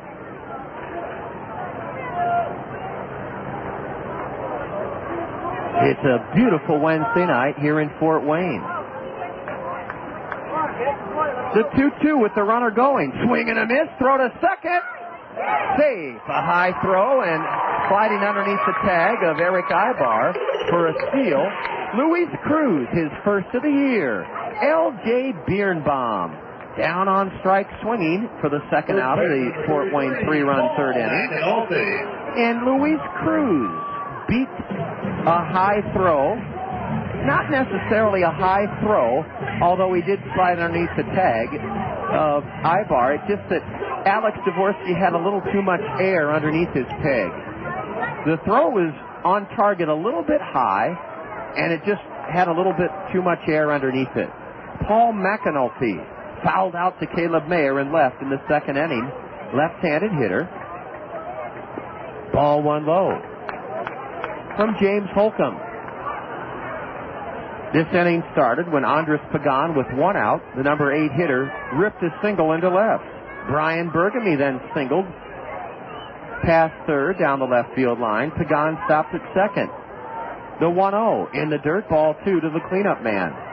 Kennard Jones then ripped one into center. The toughest play for an outfielder is a line drive hit right at you. Quan Cosby misjudged it, came in, froze, then jumped up at the last moment. The ball sailed over his head for a 2-run triple. Jones then scored on a wild pitch by James Holcomb. Luis Cruz followed with a single, stole second as L.J. Biernbaum struck out. It's 2-0 now to Paul McAnulty. Strike 1 called on the outside corner.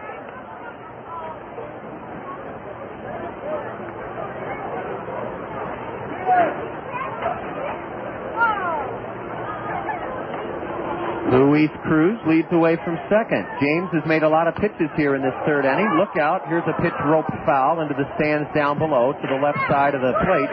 Strike 2 to Paul McAnulty. Left-handed batter.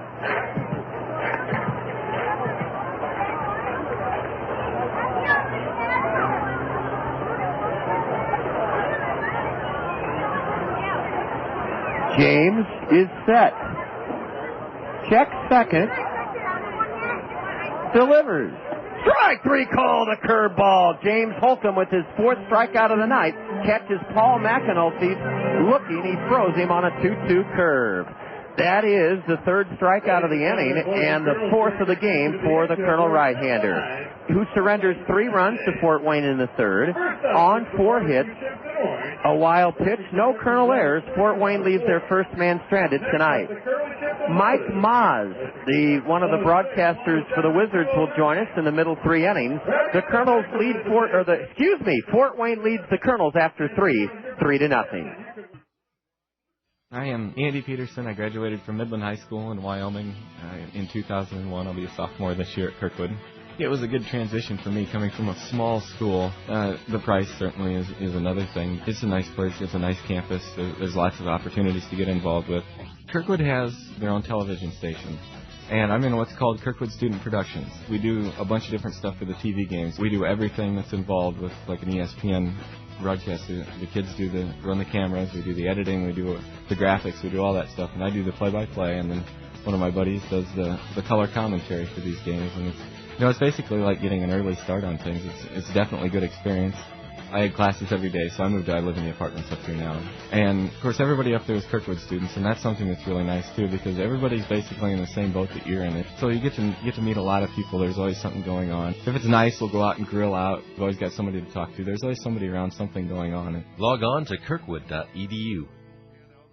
Here's something different for your Independence Day celebration. A day of music, food, fun, auto racing, and fireworks at Hawkeye Downs Speedway. Cedar Rapids Toyota presents 4th at the Downs. Friday afternoon and evening at Cedar Rapids Hawkeye Downs Speedway. Free admission noon to 3. Live music from band actors. See race cars up close. Meet the driver. Bring a picnic lunch or enjoy delicious concessions from Resistance Catering. And Friday night, auto racing and fireworks. Special 6 p.m. start. A different Independence Day celebration. Friday afternoon and evening at Cedar Rapids Hawkeye Downs Speedway.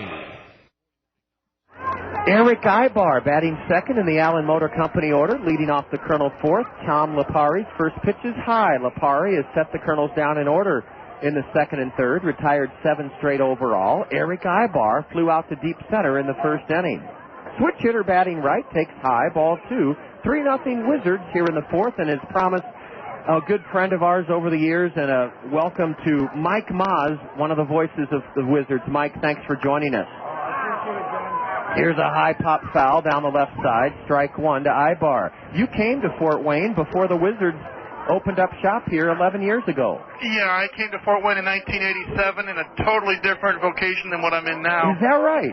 What were you doing? I came here to actually attend Concordia Theological Seminary to be a minister. Mike, my goodness, I didn't know that.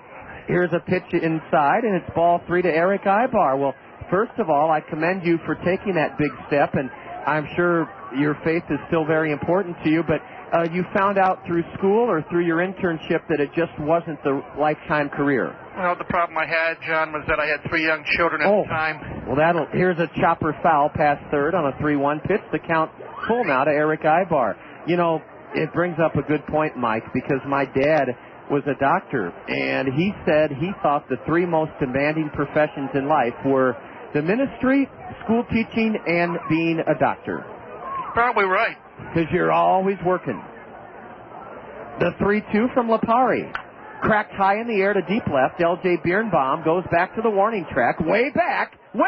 He leaps and can't get it. It's off the wall. Eric Ibar will motor to third. He has a leadoff triple here in the Colonel fourth inning. Eric Ibar hit one high to left. Deeper than I thought. L.J. Biernbaum went back, further back, onto the wall he went. He scaled the wall, leapt high. The ball ricocheted off the middle of the wall, that 16-foot high wall, and Eric Ibar has a leadoff triple here in the Colonel fourth inning. John, that didn't miss going out of the ballpark by a whole lot. Wow, maybe Eric. A foot or 2. Yeah, I didn't think he hit it that well. Here's Kiospo popping one up. That won't help the Colonel cause. The league's leading hitter, who singled with 2 out in the first, swings at the first pitch and pops out to second for the first out of the Colonel fourth inning.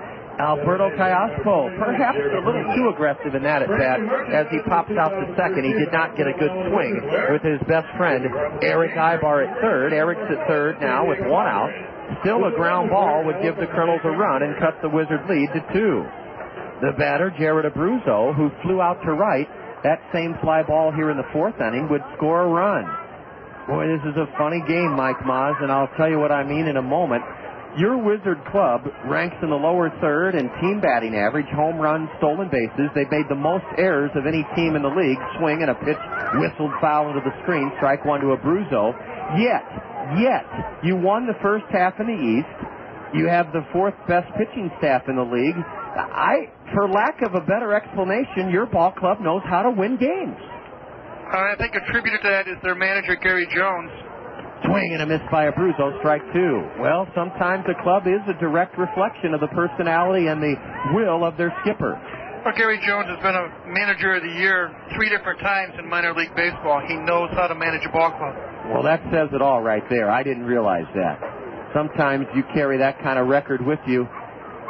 Here's Abruzzo protecting the plate on an 0-2 pitch and popping one foul off to the right. Eric Ibar has tripled high off the left field wall to start the Colonel fourth. Kiospo first pitch swinging, pops to second. Eric holding at third. Abruzzo's in the hole 0-2. We'll share some scores in these middle innings when Mike Maz is with us on the State Farm Major League scoreboard. Another 0-2 from the lefty. Hacked foul, tomahawk foul down the right field line. Well, we talked to the general manager of the Wizards, Michael Nutter, last night. Mike Maz is with us tonight. And Mike, with 3 children being in the seminary, I imagine you needed to dedicate your love and paycheck and rear a family. And I didn't realize there was a seminary here in Fort Wayne. The 0-2 to Jared. Up the middle for a base hit. It's 3-1 Fort Wayne. Jared Abruzzo with his team-high 42nd RBI of the year. He cut down his swing and wrapped one sharply over the hill into center field. It's the 42nd run driven in for the Colonel All-Star catcher, and it does put the Colonels on the board here in the 4th inning, 3-1 Fort Wayne. Nice piece of hitting by Abruzzo there, John. He stayed with the pitch and he did what a lot of hitters are like to do, especially if you're in a slump. Try to hit the ball right back up the middle. He got it past Tom Lipari into center field for the RBI single. Yes, he did do exactly that, Mike. He cut down on his stroke. Mike Maz, one of the voices of the Fort Wayne Wizards, has been here since '87 in this great community. A curve and a strike called. Mike, 3 rivers meet here in Fort Wayne.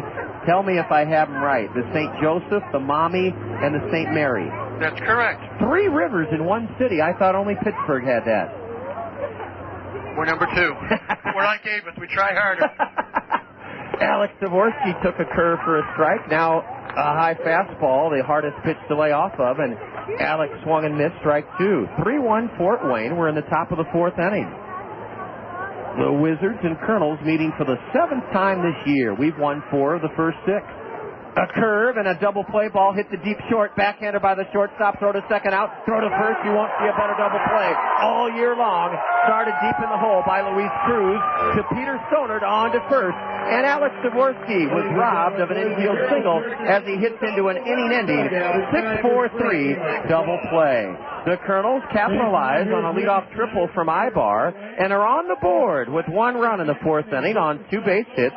There were no Fort Wayne errors. The Colonels strand no one as Dvorsky hits one deep in the hole, and a double play started by the shortstop Luis Cruz ends the Colonel 4th. We go to the bottom of the 4th. Now the Colonels trail the Wizards 3-1.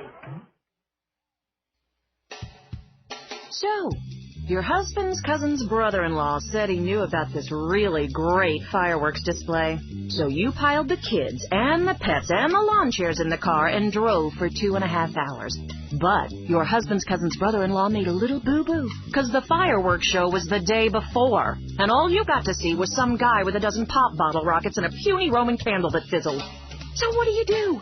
How do you make sure you don't miss out on all the great summer activities? Subscribe to the Gazette. Yeah, the newspaper. Know where all the best fireworks are. Know the times, the dates, the places. Know about summer festivals, outdoor concerts, family activities. Know everything you need to have an incredible summer. Your husband will marvel at your knowledge. Your kids will do the dishes without even being asked. And you'll never have to take the advice of your husband's cousin's brother-in-law for the rest of your life. Now, wouldn't that be nice? The Gazette. Now you know. The the ability to read. Nothing's more important in predicting the future success of a child.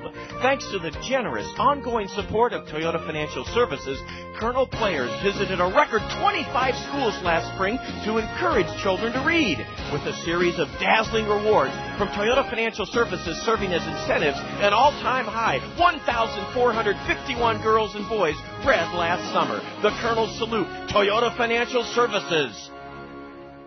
Off to the Wizards, right fielder number 12, Steve Baker. You're enjoying Kernel Baseball from northeastern Indiana on the Zone, ESPN Radio 1600, KCRG, Cedar Rapids, Iowa. Our good friend Mike Maas is here. And Mike, how about calling your half of the inning here as James Holcomb delivers low to Steve Baker? Thank you, John. Steve Baker 0 for 1 tonight, bounced out to the shortstop, his first time up. Right hand hitting right fielder. Next pitch, wide, goes all the way to the backstop. 2 balls, no strikes to count to Baker. On deck, second baseman Peter Stonard, and he'll be followed by designated hitter Rashad Smith. 3 runs, 4 hits, no errors for Fort Wayne. 1 run, 3 hits, no errors for Cedar Rapids. Next pitch, left side foul, past the third base coaching box. Count to Baker, 2 balls and a strike. John, you were kind enough to be our pregame guest yesterday, and we sure did appreciate the comments you made and the time you gave us. Well, we had fun talking about baseball here in our new stadium, too. Wind up the pitch, line drive, straight to the third baseman, Greg Porter, for the out. Porter didn't even have to move a muscle. Oh, he did not, did he, Mike? He just stood there and put his arm up like he was stopping practice. Almost one of these mommy, look what I found. 1 up, 1 away for the Wizards. That'll bring up second baseman Peter Stonard. Stonard got an interesting stat for you, John, on Mr. Stonard. Left-hand hitting second baseman. Takes a breaking ball in for a strike, 0-1. Peter Stonard was a third-round draft choice for the San Diego Padres. Most recently played collegiately at San Diego State. Next pitch outside, count even at a ball and a strike. But the interesting fact, John, is that he also played collegiately at the University of Alabama. Huh. Then transferred? In a manner of speaking. Next pitch lined into left field for a base hit. Stonard now 1 for 2 tonight as he struck out back in the second inning. So the Wizards have a runner on at first, 1 out. That'll bring up designated hitter Rashad Smith. Smith just joined the ball club yesterday, and he was a strikeout victim back in the third inning. Tall, lanky, left-hand hitting hitter Rashad Smith. Short lead for Stonard at first. Here's the set by Holcomb.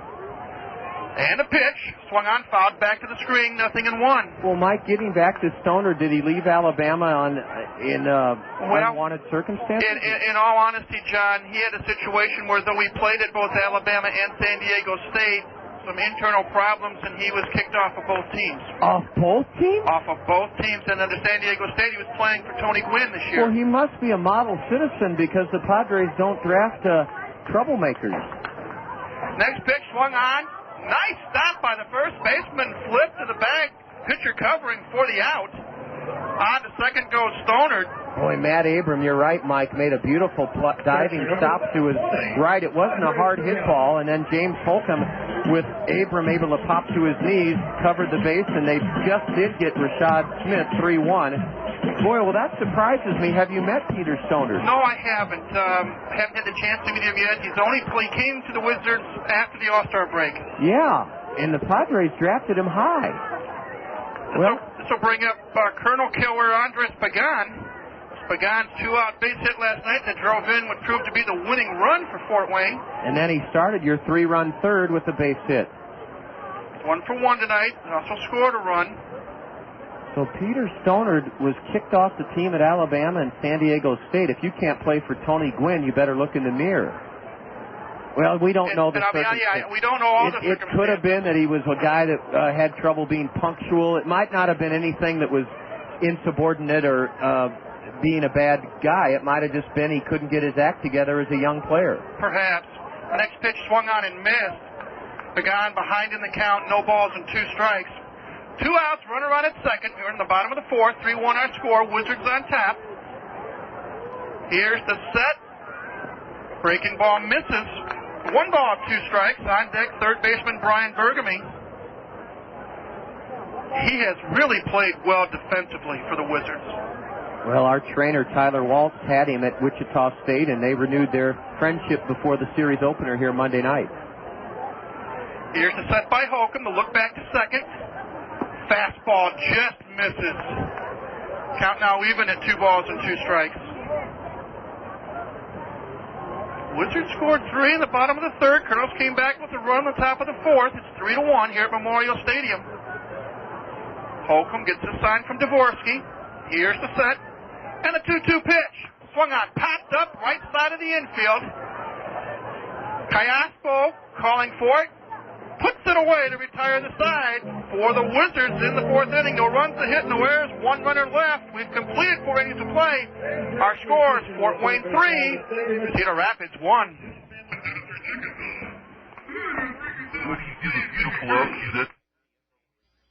Peck's Flower and Garden Shop reminds you that June is Perennial Garden Month. Paint your garden with a punch of color with perennial flowers from Peck's. Peck's has a huge variety and wide selection of perennial flowers on sale. Buy 3 and get 1 free. Add a knockout to your garden with rose bushes from Peck's. Regularly $24.99, these beautiful, easy-to-care-for rose bushes are on sale at Peck's for only $17.99. You'll enjoy glowing cherry red blooms all summer long. Peck's reminds you that planting season is still in full swing. Experience beautiful blooms all summer long with annual flower plants by visiting the greenhouses at Peck's. Peck's Flower and Garden Shop is open until 8 on weeknights and until 5 on weekends at the corner of Blairsbury and Edgewood Roads Northeast. Peck's has been growing with the Cedar Rapids area since 1956.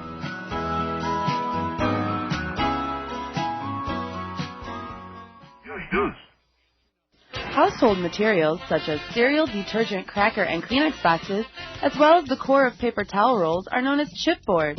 The Solid Waste and Recycling Department reminds you to recycle your chipboard materials by placing them in your blue recycling box.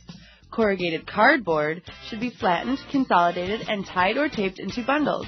The bundle must be less than 3 feet long and 2 feet in diameter. Place your bundled corrugated cardboard beside your blue recycling box. Is calling the action in the bottom of the 4th, 5th, and 6th for his hometown Wizards. I'm John Rogers, the voice of the Kernels. Deb Williams is our in-studio engineer. And the Kernels are set to go against lefty Tom Lipari. Mike, this kid is 24 years old. We saw him. He started 4 games, relieved in 4 others in April and May, but he was promoted to Rancho Cucamonga.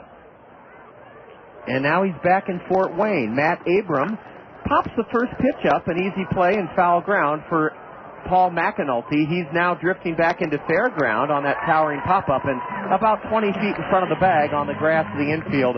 Matt Abrams is done in by popping up to first baseman Paul McAnulty. 1 out in the Kernel 5th inning. Caleb Mayer struck out his first time up. This is actually Tom Lipari's 3rd tour of duty with the Wizards. He was actually up with the ball club briefly last year as well. Well, he certainly is a polished lefty. He changes speeds well, and his biggest strength is his control. A high, deep drive ripped into left center by Mayer. Could be extra bases. Way back, L.J. Biernbaum cannot get it. It short hops the wall, and Kennard Jones heaves it back in, but not before Caleb Mayer is standing at second with a booming 1-out double here in the Kernel 5th inning. Caleb Mayer hit one into orbit, high and deep into left center.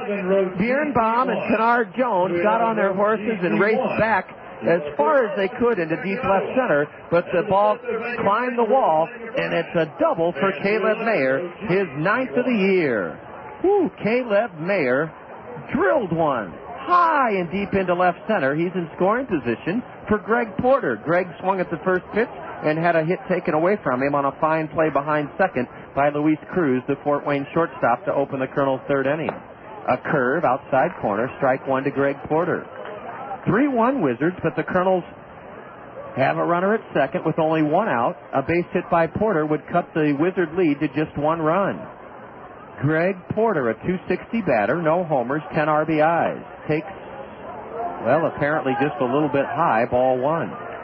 One thing about your vantage point up here, Mike, we're the highest in the league here at Memorial Stadium, and this is what it would be like to call a big league game because you're high up in major league stadiums. You can see the ball very well here. Yes. The 1-1 to Greg is just low and away, ball two. Mike, you're originally from Detroit. Yes, sir. I'm a native of Detroit. Spent most of my life in various parts of Michigan. Just spent 4 years in the state of Texas, Dallas and Waco specifically. Were you in the military? No. Okay. The 2-1 to Porter with Mayer at second. Low, ball three.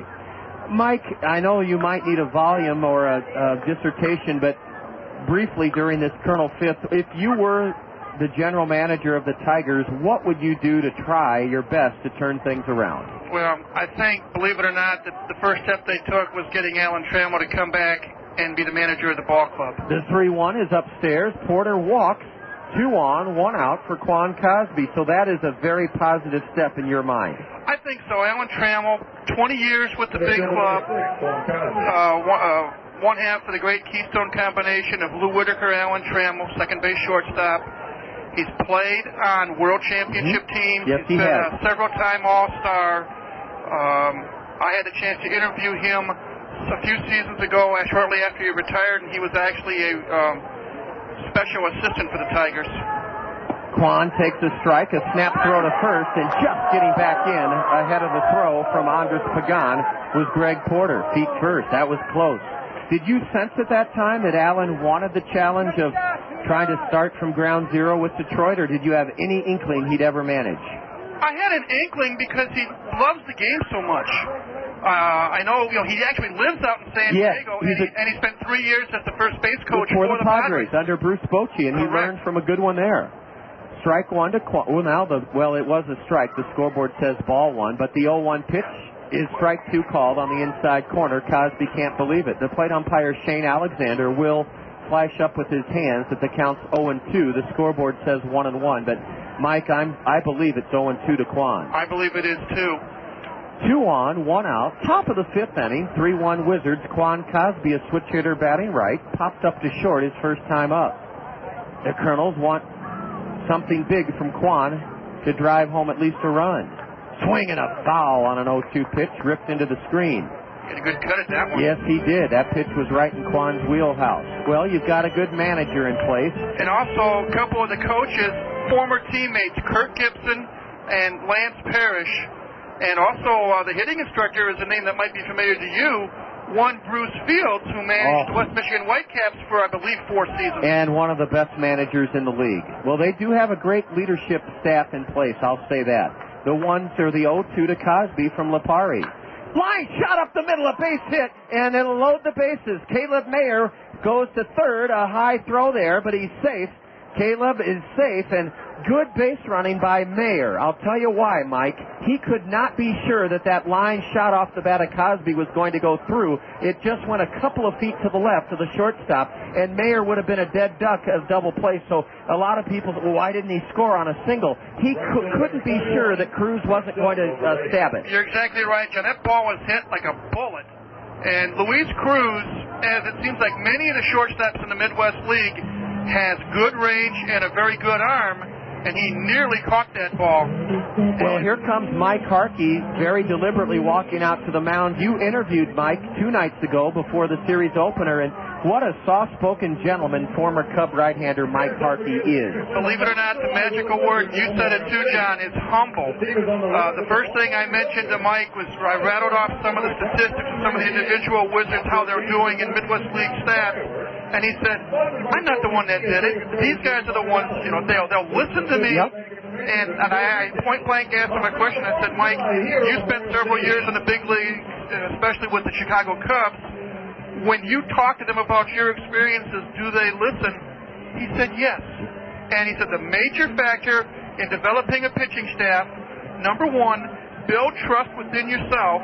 And number 2, follow a set routine. Yes. And don't deviate from it. Well, he hit the nail on the head, and he said that those pitchers for the Wizards ranked 4th in the league. They lead the league in strikeouts. They have the best closer in the league. They do listen to Mike Harkey. Bases loaded, 1 out. Mel Guerrero, the leadoff batter. hits one up the middle for a base. Oh, the shortstop knocks it down. It's still a hit, and it's 3-2. Mel Guerrero does reach on a base hit, although Luis Cruz prevented the tying run from scoring by knocking it down behind second. Mel Guerrero has singled up the middle, picking on the first pitch, and that's the third Colonel hit of the inning. Caleb Mayer has scored to make it 3-2 Fort Wayne. Greg Porter advances to third. Quan up to second on an infield single by Rancel Mel Guerero. Now the Kernels, with action in the Fort Wayne bullpen, could tie the game or take the lead with Eric Ibar at the plate. First pitch to Eric. Swinging a foul off the hand of Andres Pagan, and he'll try to shake that one off. Whew. I'm like you, John. For a split second, I thought that was a swing and a miss and ball get through the legs. But you can see Pagan flexing his throwing hand as if that ball tipped off one of his fingers. And those umpires are so obliging and helpful and empathetic. Shane Alexander walks the ball out to Lipari and then dusts off home plate to help Andres Pagan heal a little bit from that blow off the right hand. Eric Ibar knuckles one foul into the bleachers down the left field line. He's in the hole 0-2. Let's see. Mike, who's that right-hander in your bullpen? If I can read it right, I believe it's number 30, Kevin Seibert. Okay, we haven't seen him in this series. The bases are loaded. The Kernels trail in the fifth, 3-2. Eric Ibar is in the hole 0-2. He tripled high off the left field wall and scored the Colonel first run of the game in the last inning. The lefty's 0-2. Outside, a fastball, and boy, Ibar has a sharp eye because that was a pitch that Lipari wanted him to swing at. One of the concerns of the Wizards in that 6-game losing streak, many a time a pitcher would have an 0-2 count on the batter only to lose them. That's what happens when you're in a tailspin. A ground ball past third. Ooh, they call it foul. Todd Klaus tried to sell a call to the plate umpire, Shane Alexander, and that was very close to being a two-run double for Eric Ibar, but he smashed it foul past third. No argument from Todd Klaus, and apparently it was indeed foul, but a hard-hit smash by Eric Ibar. He's still in the hole 1-2. Either offered him Canadian money or an expired credit card. Oh, Mike, I'll tell you, you put it very well. Lipari, a 6'5" lefty, is working from the stretch with one out. The base is loaded. 3-2 Fort Wayne. Top of the fifth. Mike Maz, one of the trio of Wizard broadcasters, play-by-play voices, is with us during the middle innings. And it's a delight to have Mike with us. The lefty's 1-2. Popped in the air to shallow left. It should tie the game. It will tie the game. It's a foul ball. It's caught. Greg Porter tags. He races home to make it 3-3. Eric Ibar has tied this game by lofting a sacrifice fly down the line and left. It was caught just in foul ground. It didn't matter as Greg Porter trots home to score the second run of the inning and tie the game 3-3. Eric Ibar comes through with his 38th run driven into the year. He plates Greg Porter. Mel Guerero held at second, Cosby held at second. Mel Guerero at first. We're tied at 3, and Alberto Kiospo could give the Kernels the lead for the first time tonight. Alberto loves to swing at the first pitch. This one, though, he takes high, ball 1. We're tied at 3 in the top of the fifth inning. In the series so far, John, Kiospo is 4 out of 10 for 400. Well, that's a great batting average. He whistles one foul past third, strike 1. Tom Lipari was sailing along just as our starter, James Holcomb, was. James had retired the first 7 Wizards before he got his wheels spinning in the third inning. Fort Wayne struck for 3. Tom Lipari had retired 7 straight Kernels before the Kernels scored a run in the fourth. They've scored 2 here in the fifth to tie the game. Could take the lead. Ball 2, a fastball low to Alberto Kiospo. He singled in the first, popped out the second in the fourth inning. 3-3 the score. Cosby at second, Mel Guerero at first. Lipari has really slowed it down. The 6'5" lefty checks Cosby. A curve, and it's lofted into left down the line. There will be a play for Biernbaum in foul ground behind the bullpen mound and left of the Kernels. It's caught. Alberto Kiospo has fouled out to left. He golfed one high in the air for the final out of the Kernel fifth inning. The Kernels strike for a pair in the fifth inning. 2 runs on 3 base hits. There were no Wizard errors. The Kernels leave a pair, and they've stranded 3.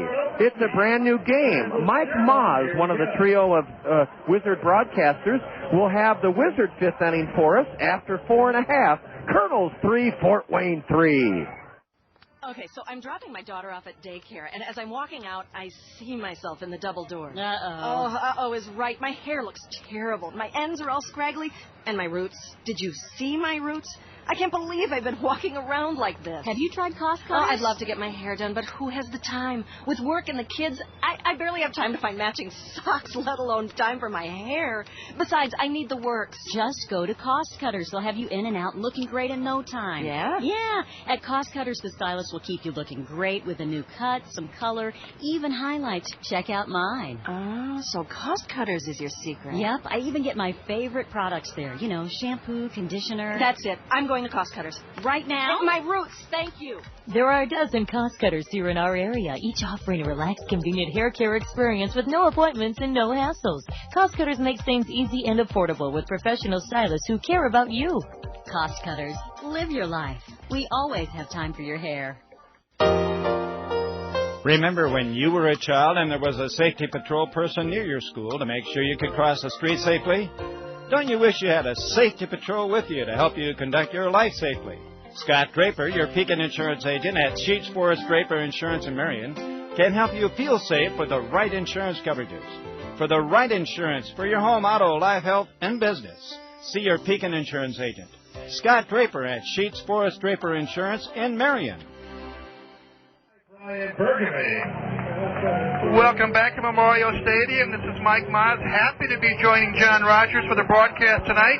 Kernels and Wizards tied at 3. It'll be Brian Burgamy leading off the bottom of the 5th for Fort Wayne. Switch hitter takes the first pitch inside, ball 1. Burgamy singled and scored a run back in the 3rd inning. Brand new ball game, as John said earlier. 3-3. Next pitch in for a strike. Count even to Burgamy at 1-1.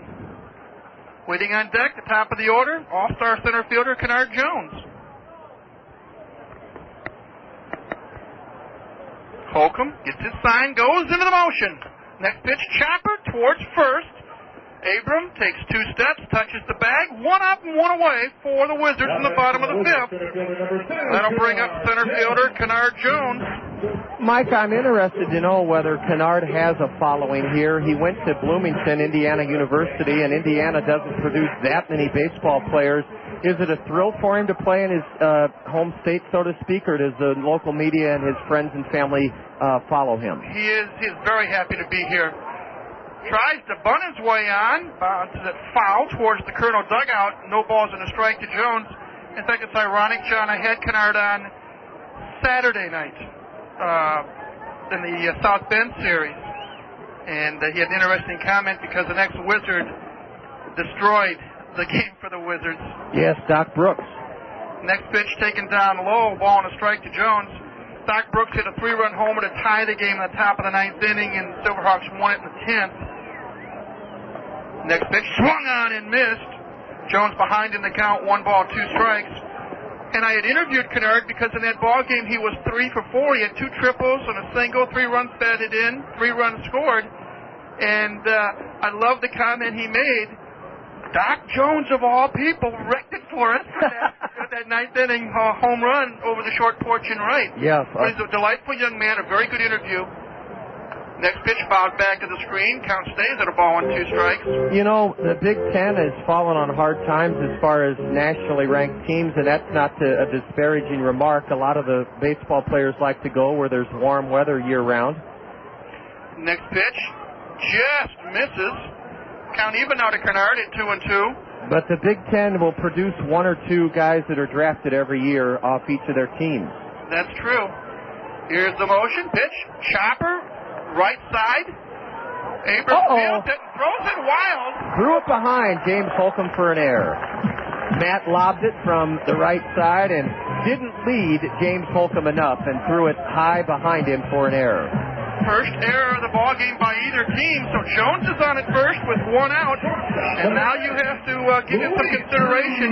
He is the leading base stealer on the Wizard Ball Club. He is 19 out of 37. Well, that's a low percentage. It's a high number of steals, but I would agree, Mike. I think they're going to test James Holcomb and Jared Abruzzo. I would bet that Kennard Jones is running with this game tied. If I was a betting man, I'd say second pitch. First pitch to Cruz, swung on, fly ball to right. Mel Guerrero calls for it, makes the catch. Big out number 2, as Cruz flies out to right on the first pitch. So 2 out, Jones still at first base, and that'll bring up left fielder L.J. Biernbaum. Interesting story about LJ, Mike. We had 5 guys on our team 2.5 years ago from Florida Atlantic University. Tommy Murphy, Dan Jackson, Ryan Whitty, Zach Roper, and I can't think of the 5th, but people kept saying Florida Atlantic. John, why would the Angels draft that many guys? They're a heck of a baseball program down there. They have tied the all-time record for consecutive wins by a D1 baseball school. Jones goes, pitch out. Throw down to second in plenty of time. Jones caught stealing for the 3rd out. Yeah, short hop throw by Dvorsky, but gobbled up down there beautifully by Kiospo, by Ibar. It went 2-6. No runs, no hits, 1 error, nobody left on base. We head to the 6th inning. Again, a brand new ball game. Kernels 3, Wizards 3. Budweiser True Music is music created for real music lovers by real musicians, like the Donnas.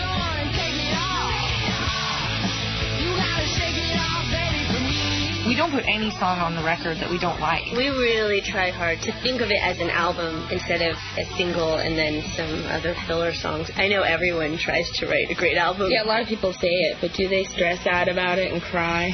This moment of true music was brought to you by Budweiser Beer, Anheuser-Busch, St. Louis, Missouri.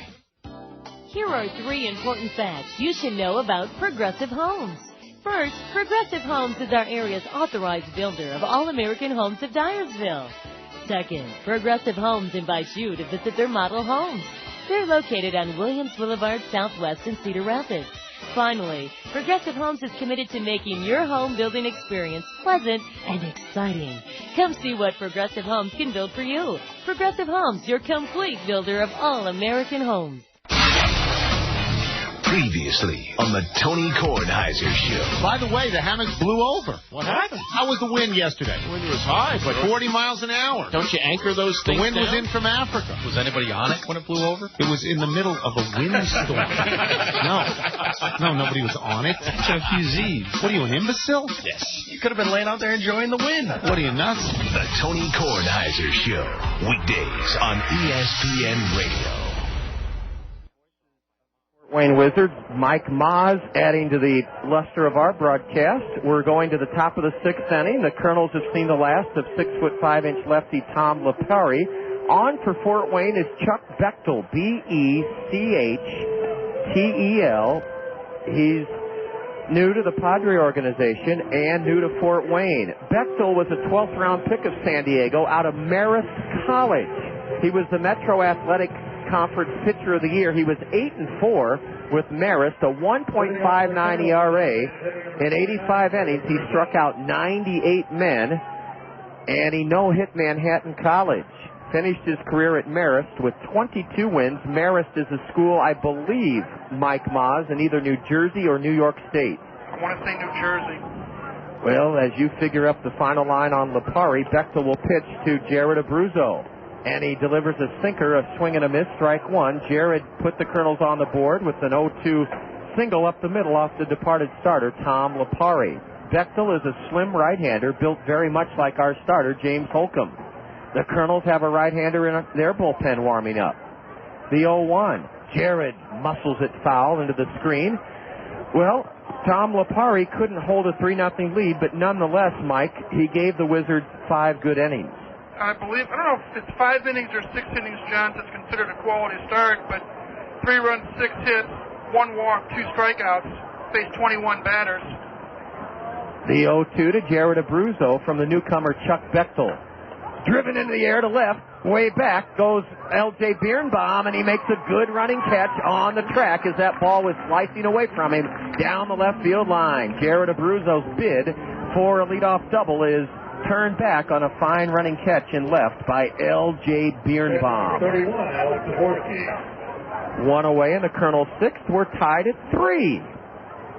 Alex Dvorsky has popped to second and wrapped into a double play. Chuck Bechtel out of Marist College, M-A-R-I-S-T, a 12th round pick by San Diego. Fires a fastball in for a strike to Alex Dvorsky. Let's see who that right-hander is up in the Kernel bullpen. It looks to be Jeff Marquez. No. Yes, it is Jeff Marquez. Interesting that Bechtel works from the stretch. A ground ball on 2 hops, sharply hit to Luis Cruz. The shortstop throws Alex out. Alex Dvorsky hit it sharply on 2 hops to the shortstop. Cruz has made 27 errors this year, but he's played brilliantly in this series, Mike.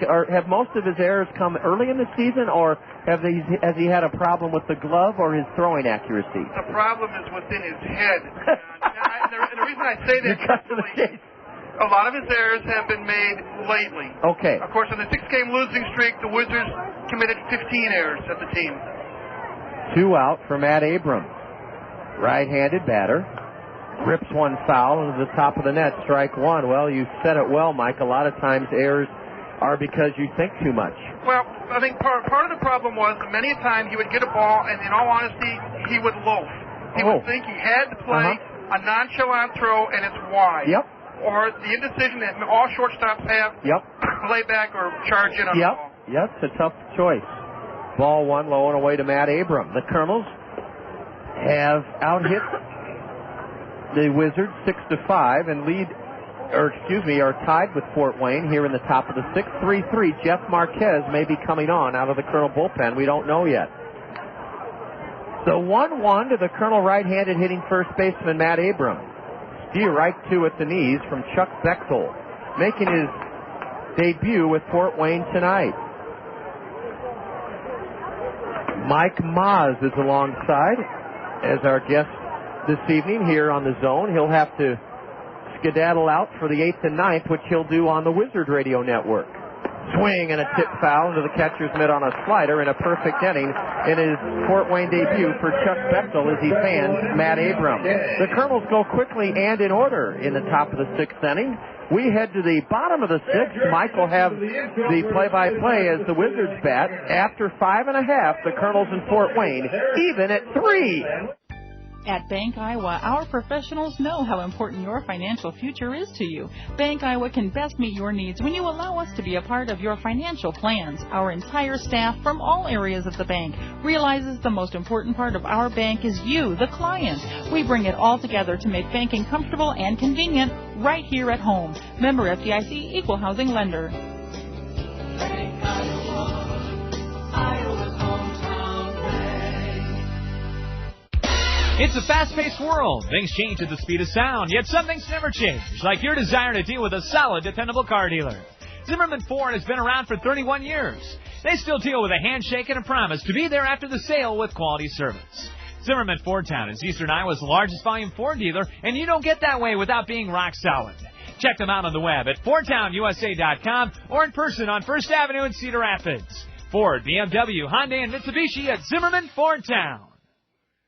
When it comes to fun in the new Veterans Memorial Stadium, nothing compares to the Westdale Mall Mix 96.5 FM Home Run Hot Tub. As you bask in the soothing comfort of the Westdale Mall Mix 96.5 FM Home Run Hot Tub, you'll be taking in the action from a breathtaking perch just above the left field wall. Register for your chance to be drawn as the winner of the Westdale Mall Mix 96.5 FM Home Run Hot Tub by visiting Westdale Mall.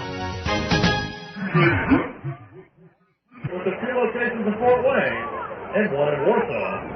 Westmore Transmission, dedicated to quality auto services. A U.S. Cellular call to the Kernel bullpen brought to you by U.S. Cellular. Visit a U.S. Cellular store or call U.S. Cellular at 1-888-BUY-USCC. U.S. Cellular, we connect with you. Jeff Marquez, who pitched an inning in 2/3 Friday night in Peoria, allowed 3 runs, only 1 earned though. and a Kernel loss to the Wizards. In an inning and two-thirds, Marquez gave the Chiefs 2 hits on Friday night, struck out 1, walked 3. He's in relief of James Holcomb, and here's Mike Moz with the bottom of the 6th. First pitch to L.J. Biernbaum, shot up the middle. Nice play by the second baseman for your Kernels, Kiospo. And he throws to first to retire Biernbaum. 1 pitch, 1 out here in the bottom of the 6th. 3-3 tie, Kernels and Wizards. That'll bring to the plate first baseman Paul McAnulty. McAnulty 0 for 2 tonight. Hit a foul fly to left field in the second inning and took a call third strike in the third. Some numbers quickly on Marquez. John, he's 3-4 in the year, 28th appearance. Got an ERA of 4.30, pitched 52 in the third innings. Given up 58 hits, 35 runs, 25 earned. Walked 27, struck out 27, and opposing batters are hitting 269 off of him. He's been very good for us, very reliable in the middle innings. First pitch to McAnulty, fouled off to the right side. No balls, 1 strike. The James Holcomb final line, he can't outwin his third, he can't lose his fourth. He went 5 innings, he allowed 3 runs on 5 hits, struck out 4, walked none. So 5 good innings from the 22-year-old Kernel right-hander, James Holcomb. Pitching from the set. Pitches up high for a ball. Count even to McAnulty, had a ball and a strike. John, I'm going to ask you in your travels around the league, so many relief pitchers these days are pitching from the set position. I've noticed it, and I'm going to have to ask somebody more expert than I, Mike, because I'm only assuming that it's because they do it so much because they come in under duress with runners aboard most times. They must do it because they're more comfortable. That's my only guess. How about you? I think you're probably right. Next pitch to McAnulty is taken for a strike. Count now 1 ball and 2 strikes. Marquez gets his sign from the set and a pitch. Just missing inside. Count even now at 2-2. On deck, right fielder Steve Baker. 3-3 tie, bottom of the 6th here at Memorial Stadium. Game 3 of a 4-game series. Teams have split the first 2. Next pitch way up high. Count full now to McAnulty. Big, stocky, left-hand hitting first baseman. 5 home runs, 49 runs batted in. Batting .282 coming into the ball game tonight. Next pitch just misses. McAnulty draws a 1-out walk. And that's another big difference between our 2 clubs. Mike Moz, you're second in the league in drawing walks. We're next to last, 13th. And, boy, if you got a team that will take a walk, as they say in Little League, is as good as a base hit. But there's so many young guys in this league, and we're a young team that really want to prove to their parent organization or their parent club that they can swing the bat, that they're hesitant to take walks. Very good point, John. Here's the set. First pitch down low to Steve Baker. Baker 0 for 2 tonight. Bounced out to the shortstop in the second inning and hit a line drive to third baseman Greg Porter, and Porter never had to move for the first out back in the 4th. Short lead by McAnulty, not really a threat. Next pitch, fly ball, right center field. Mel Guerrero draws a beat on it and makes the catch for out number 2. McAnulty retreats back to first base. 2 outs in the inning now. McAnulty on at first. That'll bring up second baseman Peter Stoner. Stoner 1 for 2. Single his last time at bat. First time up tonight. Swung and missed on a 3-2 pitch in the second inning. No action in either bullpen. Great night for baseball here in Fort Wayne. It's nice back in Cedar Rapids.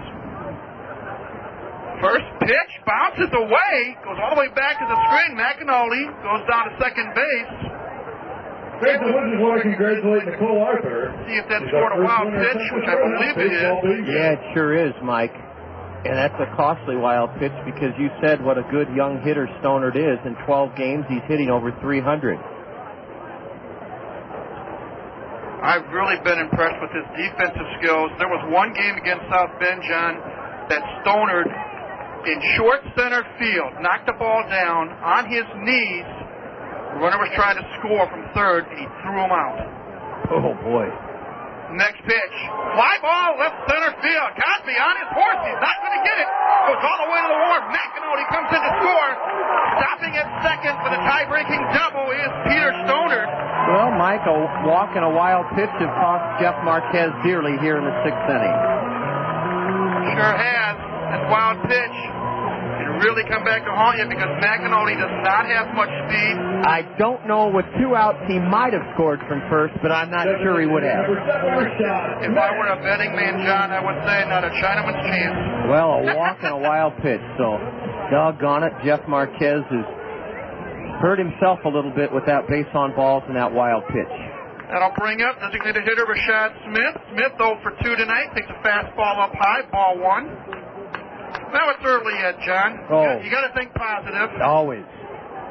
Kernels still have 3 more at-bats, 9 outs to work with. Never say die. Never. Sounds crazy for a Fort Wayne broadcaster to say that, doesn't it? Well, I need some reassurance sometimes that this Kernel Ball Club has staged a couple of dramatic rallies, and it's not in that stage yet. Last night we almost tied the game in the 9th inning off the premier closer in the league. Dale Thayer had the tying run at second with 1 out, but Thayer got Abruzzo and Dvorsky to secure a 2-1 Wizard win. Last pitch was fouled off to the left side, counts even at a ball and a strike. Here's set by Marquez. Look back to second. Pitch, chopper in front of the plate, foul. Off his foot. Smith now behind in the count, 1 ball and 2 strikes. Waiting to get his chance. If Smith can reach base safely, catcher Andres Pagan. Like I said earlier, John, last night, Pagan had the game-winning hit. And he's had a lot of his runs batted in this year on 2-out situations. Smith out of the box for a moment. Now he digs back in. Left-handed hitter. Here's the set. And the 1-2 pitch. Chopper, right side. Nice pick by Kiospo. Toss it to first. In time to retire the side. But the Wizards break the tie. They score 1 run. Ladies and gentlemen, boys and girls, They strand a runner as well. We head to the 7th. Score now. Wizards 4, Kernels 3. This is an emergency. This isn't. Say it's an evening or a weekend, and you have a, or perhaps even a, you don't need, but you'd rather not, for your doctor's office to open. That's when it's time to visit a Mercy Care Urgent Care Clinic. Just walk in, limp in, or even crawl in. And a Mercy Care physician will help you feel better, faster. There's a Mercy Care Urgent Care Clinic near you. Mercy Care North on Collins Road Northeast, and the new Mercy Care South on Edgewood Road Southwest. Open Monday through Friday, 7:30 a.m. to 9 p.m., and weekends 8 a.m. to 4 p.m. So, next time you have, visit a Mercy Care Urgent Care Clinic in your neighborhood. I cannot face anyone but me. Baby, can't you see I know what's right for me? Don't tell me wrong from right. I know just what I like. Yeah, hold me crazy, I don't care. Come feel the joy all around. Each generation has time. They got their own understands. I'm the shout it out. What's that joy, Pepsi? Down by a run, 4-3 as we go to the top of the 7th. State Farm Insurance agent Al Shetler, Lanny Peterson, Dale Thompson, and Gary Schubat bringing us a look at the State Farm Major League scoreboard, and it'll be brought to us throughout this top of the 7th by Mike Moz, one of 3 Fort Wayne broadcasters. Mike, our fans already know that at Camden Yards this afternoon, the Yankees in Baltimore were whitewashed by rain, but we'll start in on what you have in the American League as we go along here in the top of the 7th inning. The first pitch to Caleb Mayer from Chuck Bechtel is inside, ball 1. First score I have, John, Minnesota and the White Sox tied at 5-5 in the 8th. Toronto beating up on my Kitty Cats in Detroit, 8-2. That's in the 9th. That's the final now, 8-2 final. A shot into left, the tying runs aboard. Caleb Mayer hit one off his trademark, a hollow-sounding ball ripped into left field. Caleb started the Kernel 2-run at 4th when he doubled high off the left center field wall. Caleb Mayer is singled into left. Greg Porter may be bunting. Other scores, John. Boston on top of Tampa Bay in the 8th, 5-3. Kansas City leading Cleveland 7-2 in the 6th. Later on, Texas is at Anaheim, and Seattle is at Oakland. We'll get to the National League as Greg Porter steps in. Is he bunting? No. He takes outside, ball one. Boy, those Marlins have really had Atlanta's number. How's that game tonight in Miami, Mike? Extra innings, top of the 12th, 1-1 tie. Surprisingly, after that 20-1 pasting last night that Florida put on the Braves. Cubs and Phillies also scoreless in the 8th. Well, the Cubs are trying to escape with the win. The 1-0 to Porter from the right-hander. Swing and a miss, strike one. Cincinnati trailing Pittsburgh in the 8th, 3-2. Giants up on the Cardinals, 3-1 top of the 8th. Montreal beating the Mets 10-4 in the 6th inning. Boy, Montreal to me, Frank Robinson should be the National League Manager of the Year. No doubt about that. The 1-1 to Greg with Caleb at first. Swing and a miss, strike two. Bechtel pulled the string on the Colonel third baseman. He's down in the count, 1 ball, 2 strikes. 4-3 Fort Wayne, top of the 7th. Mike Maas, one of the play-by-play broadcasters for the Wizards, taking a look at the State Farm Major League scoreboard. 2 more for you, John, when we get a chance. Well, we'll do it right after this 1-2 delivery. A throw to first. Other 2 games in progress. Houston leading Milwaukee 2-1, top of the 5th. Arizona trailing Colorado 1-0, bottom of the 5th. And later on, the Padres and the Dodgers do battle at Chavez Ravine. Mayer at first with a short lead. Nobody out, top of the 7th. Greg hits one back to the mound off the pitcher. He'll reach, no play, and Bechtel was in a position. Mike, had he been able to field that cleanly to start a 1-6-3 double play, Greg Porter hit it right back to the mound. Chuck Bechtel mishandled it. The ball squirted towards the first baseline. It's been ruled an infield single for Porter, and I'm going to get on my soapbox again. I have nothing against the guy being awarded an infield single, but why do they always baby pitchers and not expect them to field a comebacker, Mike? I'll be honest, one of my other duties with the Wizards also is I am also one of the scorers. Oh, okay. Well, you probably have the answer then. Well, I don't have all the answers. I'd have ruled that an error. I'll tell you a little story in a second. Here's Cosby squaring to bunt, and Bechtel looks to tie and run Mayer back to second. I don't know, and I probably get myself into hot water for this, John, but I think in a lot of cases it's political.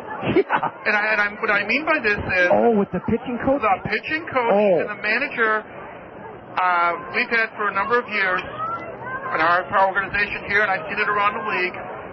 Error on the side of the pitcher. Meaning give it the error, lower the ERA, make the pitching coach maybe look a little bit better. Okay. But in this case, I agree with you. I think that should have been an error. Kwan misses on a bunt attempt, strike one. Cosby singled to help the Colonels score 2 runs in the 5th inning to tie the game at 3. Fort Wayne struck with a run with a 2-out double by Peter Stonard in the bottom of the 6th to recapture the lead 4-3. The Colonels, though, have runners at first and second with nobody out here in the top of the 7th, trying to tie the game or take the lead. Kwan batting left-handed. Will he be trying to bunt again? Yes. And he bunts foul, strike 2, off to the left. Well, that hurts that now, if Todd Klaus keeps the bunt on, and I think he will, Kwan will have to put one in play. You know, honestly, John, and you've been around this league as a broadcaster more than I have, bunting, I feel, is a lost art. Oh, and well, especially in the big leagues, and because bunting's not a part of the game. Last year, our Colonel Ball Club was the best bunting team I ever saw. This year, I'd give us a grade of B. We're pretty good bunters. The question is, will Kwan be bunting on an 0-2 pitch? I don't know. Mayer's at second, Porter's at first. The infield is still cheating in, and the outfield playing as shallow as I've ever seen it. Kwan is squaring to bunt. Strike 3 called. Well, that was a tough at-bat for Quan Cosby. The number 9 hitter was unable to help by laying a bunt down. He took strike 3 called. He's mad at himself, and that hurts. But, Quan, that's all right. You're still learning, and we understand that. The batter is Rancel Mel Guerrero. He drove in a run with an infield single in the Colonel 2-run 5th. He's the key man in the inning now. The Wizard right-hander, Chuck Bechtel, wants a pop-up strikeout or double play. Rancel wants his second straight hit. The Colonels have Hayden Glemo, a lefty, warming up in our left field bullpen. Ransell Mel Guerrero with Mayer at second and Porter at first will try to tie this game. He knuckles one foul off the end of the bat, strike one. Mike Maas is with us, and Mike has given us a look at the State Farm Major League scoreboard thanks to State Farm insurance agents Al Shetler, Lanny Peterson, Dale Thompson, and Gary Shubat. We're going to give you our Colonel Did You Know question here in the top of the seventh inning, with the Colonels trying to pull even with the Wizards or take the lead, first and second, one out, and an 0-1 count on Mel Guerrero. The Colonels are proud to bring you our Colonel Did You Know question throughout the season during the middle innings of our home and away broadcast here on the Zone. Bechtel is set below the belt. A long look at Caleb at second. Now a pitch is loop foul behind home plate, and Bechtel's ahead of Ransell, 0-2. Visit us online at Kernels.com. You can order tickets for upcoming games this summer or preview coming attractions at the new Veterans Memorial Stadium. That's Kernels.com, Kernels. Our box office number, 896-7560, 896-7560. We'll get to our Colonel Did You Know question in a moment. It concerns 1965 Cedar Rapids Cardinal Nate Colbert and what he accomplished for the Wizards' parent club, the San Diego Padres. The 0-2 to Ransell with 2 on and 1 out. Pop foul off to the right. Ransell fought off a good 0-2 pitch. Our Colonel Did You Know question. Did you know that 1965 Cedar Rapids Cardinal Nate Colbert's 163 career home runs as a Padre are the most in San Diego history? More than Dave Winfield, more than Tony Gwynn, more than Ken Caminiti. 1965 Cedar Rapids Cardinal Nate Colbert, the all-time Padre home run leader with 163. Another 0-2 to the Colonel leadoff batter. Low and away, ball one. Nate Colbert led San Diego in homers their first 5 years of existence, 69 through 74. And I'm going to give you another astounding Colonel Did You Know postscript to Nate Colbert's great career with the Padres, the 1965 Cedar Rapids Cardinal, Nate Colbert. First, the 1-2 to Ransell. Here it is. In the dirt, ball two. A good stop by Andres Pagan. Nate Colbert in 1972 drove in 111 of the Padres' 488 runs. Almost a quarter of San Diego's runs in 72 were driven in by their all-time leading home run hitter, Nate Colbert. We'll get Mike Maas's thoughts on Nate Colbert in a moment, if he remembers him. I may be old enough to. I sure do. I don't know if Mike Maas does remember the Padre great, Nate Colbert. With 2 on and 1 out, the 2-2, low and away. Ransell's had a great at-bat. He was in the hole 0-2. He's now run the count full. Mike Maas, Nate Colbert. If my memory is correct, this may be a fact for you. Nate Colbert finished his career with the Detroit Tigers. Yes, he did. Yes, he did.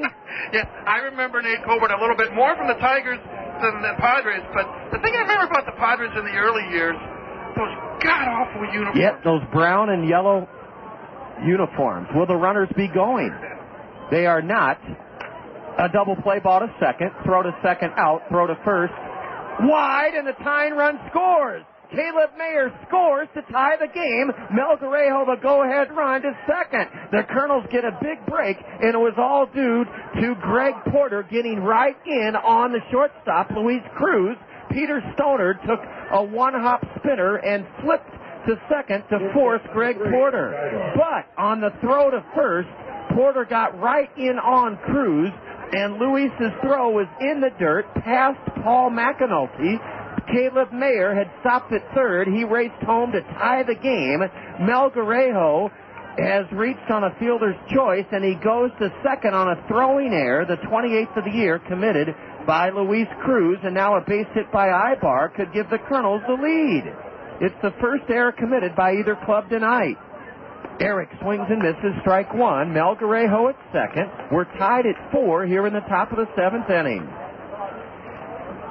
And there's an example, John, of the problems that Cruz has had.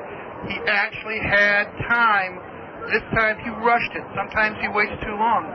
Well, it sure was a tough break for the Wizards, as they should have been out of the inning with a double play. Mel Guerrero now at second with 2 out. A looper into shallow left. Get down, baby. Nope, Biernbaum's there, and he has it.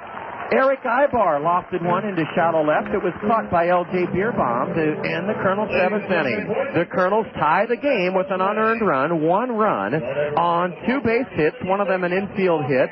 There was 1 costly Wizard error. The Kernels leave 1. We stranded 4, but Caleb Mayer has scored the game-tying run here in the top of the 7th inning. And after 6.5, Mike Maas will have his final half inning with us in the Wizards 7th. After 6.5, Kernels 4, Fort Wayne 4. Papa John's pizza, it's so good. Better is best, that's understood. Better call Papa John's tonight. Better call Papa, he's got it right. Better ingredients, better pizza. Papa John's. Attention baseball fans, call your local Papa John's for our home run special. Get a large pizza with up to 3 toppings of your choice for only $9.99. Papa John's. Better call Papa. Coffee works when it's important to you. Coffee works, let your work shine through. When you think of copies, think of CopyWorks. High-speed copying, color copies, oversized copies, manuals, booklets, graphic design, posters, banners, and presentations. CopyWorks does it better. When it's important to you, CopyWorks lets your work shine through. When you think of copies, think of CopyWorks. Hi, this is Dick Clark. You know, I always enjoy staying up late on New Year's Eve, but the rest of the year I love getting to bed early because my wife, Carrie, and I have a Tempur-Pedic mattress. Tempur-Pedic's revolutionary material leaves us relaxed, refreshed, and rejuvenated. Call 1-800-645-0707 for a free video brochure and a sample of the great pressure-relieving material Tempur-Pedic products are made of. Take it from Carrie and me. You're going to love Tempur-Pedic. Call 1-800-645-0707. This is Dick Clark wishing you pleasant dreams, America.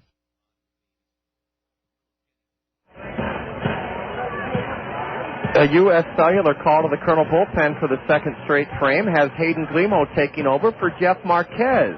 U.S. Cellular, visit one of their stores or call U.S. Cellular at 188, that's 1-888-BUY-USCC. U.S. Cellular, we connect with you. Marquez, 1 inning pitched, 1 run, 1 hit, no strikeouts, a walk, a wild pitch. And to bring you the bottom of the 7th, his final half inning with us, Mike Maas of the Wizards. Thank you, John. Glemo's first batter that he'll face is catcher Andres Pagan. Pagan 1 for 2 tonight. Takes a fastball outside, ball 1. Pagan singled and scored a run back in the 3rd inning. Popped out to the second baseman in the 4th inning. Fastball made the catch there. Glemo making his 30th appearance of the year. Fastball inside. 2-0 now. The count on Pagan. For Glemo, he's got a record of 3-3, an ERA of 4.95. Pitched 40 innings, given up 38 hits, 27 runs, 22 earned. Walked 23, struck out 32, thrown 6 foul pitches. Opposition batting .245. Chopper to third. Porter has it, tosses over to first in time. 1 up and 1 away in the Wizards' 7th. Hayden last pitched Sunday in Peoria, and a Colonel excruciating, heartbreaking 6-5 loss. Hayden was brilliant. 2 in the 3rd inning Sunday evening in Peoria. No runs, 2 hits, 1 strikeout, no walks. Hayden Glemo coming off a great performance in Peoria on Sunday night. And that'll bring to the plate third baseman Brian Burgamy, one of 6 Wizards who participated in the All-Star game at Comstock Park. Playing third base tonight. Bergs 1 for 2. Singled and scored a run in the 3rd. Unassisted to the first baseman in the 5th. Faked the bunt, took a pitch outside, ball 1. Switch hitter now batting from the right side against the southpaw Glemo. 4-4 tie, bottom of the 7th. Here's the motion and the pitch. Taken for a strike. Count even to Burgamy at 1-1 on deck, center fielder Kennard Jones. Now, John, your Kernels just not giving up. No, we've come back from 3-0 and 4-3 scores. Next pitch, Burgamy tried to hold up, 1 around. He's now behind in the count, 1 ball and 2 strikes. Well, maybe you like Fort Wayne so much, John, that we may play some extra inning baseball and you'll extend your stay. Well, I'll tell you what. I'll give you another thought about that. Next pitch, line foul. Just past the Colonel dugout. Burgamy remains behind in the count, 1 ball and 2 strikes. Mike, the Wizards have played 9 extra inning games, the Kernels 5. I'd like to extend our stay by coming back here in September to face you in the Midwest League Championship. Oh, we'd love to see that, John. So would we. Here's the motion. Pitch. Chopper towards third. Porter takes it. Fires over to first. Not in time. Burgamy beats it out for an infield hit. Boy, Brian runs real well, and with 10 steals and 12 tries, it'll be a challenge for Hayden Glemo to keep him close there at first base. Greg Porter did everything right, looked the ball into his mitt, put a lot on his throw, but it was a bang-bang play, and Barry Larson signaled correctly that Burgamy just beat Greg's throw by a whisker. That's a cheap infield single, but hey, the Kernels benefited from a mistake by the Wizards in the 7th to tie it. Baseball isn't always fair. Isn't that the truth? Runner on at first, one out. Kennard Jones at the plate. He's 1 for 3 tonight, left-hand hitter. First pitch gets away all the way to the screen. Burgamy goes down to second base on the wild pitch. Oh, that's killed us all year. It cost us a run in the 6th inning, and wild pitches have really burned us. It seems like every crucial situation in late innings, we uncork a wild pitch and allow a runner to move into scoring position, and you just can't give away bases like that. You have to make the other team earn it. If Burgamy steals second, fine. If Kennard Jones bunts him to second, fine. But to give him second, that's not good baseball. Glemo's 7th wild pitch of the year. Now the Wizards have a runner in scoring position, and let's see if Gary Jones changes his tactics. Meaning, can Kennard Jones maybe get down a bunt, be it sacrifice, or try to beat it out for a base hit? A set. Strike. Jones not showing any sign of bunting. Count even, a ball on a strike. 4-4, bottom of the 7th here in Fort Wayne as we reach the 9 o'clock hour. You're tuned to Colonel Baseball here on the Zone, ESPN Radio 1600, KCRG, Cedar Rapids, Iowa. Here's the set. Fake the second base. Burgamy, 2 steps off the bag, goes back. I couldn't segue that again, John, if I tried. You did it brilliantly, my friend. Just brilliantly. Glemo gets his sign and delivers. Outside. Jones held up on the swing. He's now ahead in the count. 2 balls and a strike. On deck, shortstop Luis Cruz. Wizards trying to get back the run that they lost to the Kernels in the top of the inning, which allowed the game to be tied. All-Star center fielder Kennard Jones, and he is the only member of the All-Star team from the East that played the entire game in Comstock Park. Next pitch, fastball low and away. 3 balls and a strike now to count to Jones. Kennard second to Kiospo in the batting race, and Kennard's been struggling as of late. He had that game I mentioned earlier, John, against South Bend, 2 triples and a single, 3 ribbies, 3 runs scored. And he's gotten it for one day. He was leading the league at 326, but now he's dropped 13 points in his average. Set, pitch, swung on and missed. Count now full to Jones at 3-2. Hayden took something off that pitch and had Kennard out on his front foot. And now I'd like to see if Gary Jones wants to roll the dice. As you said, Burgamy, I believe, was 11 of 13 in stolen base attempts. Porter behind the bag at third. Ibar inside, right behind Burgamy, shortstop. Here's the set. Foul ball up the screen. Oh, I'll tell you, Kennard fought off a terrific pitch from Hayden as Hayden ran a fastball right in on his thumb. Sure did. Count remains 3 balls, 2 strikes, 1 out. Brian Burgamy on at second base in a 4-4 tie here in the bottom of the 7th inning. Action in the Kernels bullpen. You have a right-hander throwing. Ozzie Lugo.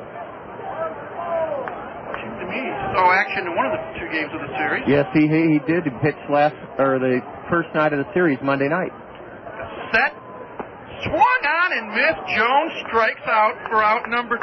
Well, that's a big strikeout for Hayden Glemo because he was behind in the count, Mike, 3-1, and as you mentioned, Kennard Jones second in the league in hitting. Hayden got him with a sharp curve down in the zone. I'll leave it up to Luis Cruz, the right-hand hitting shortstop. 1 for 3 so far tonight. Bounced out the second and the first. Singled and stole a base in the third.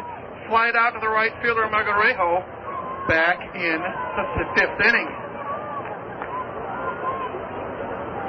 Glemo gets his sign, sets, looks back at second. Now delivers. First pitch fouled off. Back to the screen. 0-1 the count to Cruz. You know what I've noticed about Cruz? He's a lot like our Kiospo and Ibar. He loves to sit on that first pitch and take a hack at it. Very observant, John. He is. Loves that first pitch. see if Cleveland comes back with maybe some breaking ball or a changeup. The set. The pitch. Fastball up and away. 1 ball and 1 strike. The count to Cruz. O.J. Biernbaum waiting on deck. Burgamy on at second. 2 outs. Bottom of the 7th. 4-4 tie here at Memorial Stadium in Fort Wayne, Indiana. Indiana's second largest city. The set. The pitch. Breaking ball in for a strike. Dandy curveball.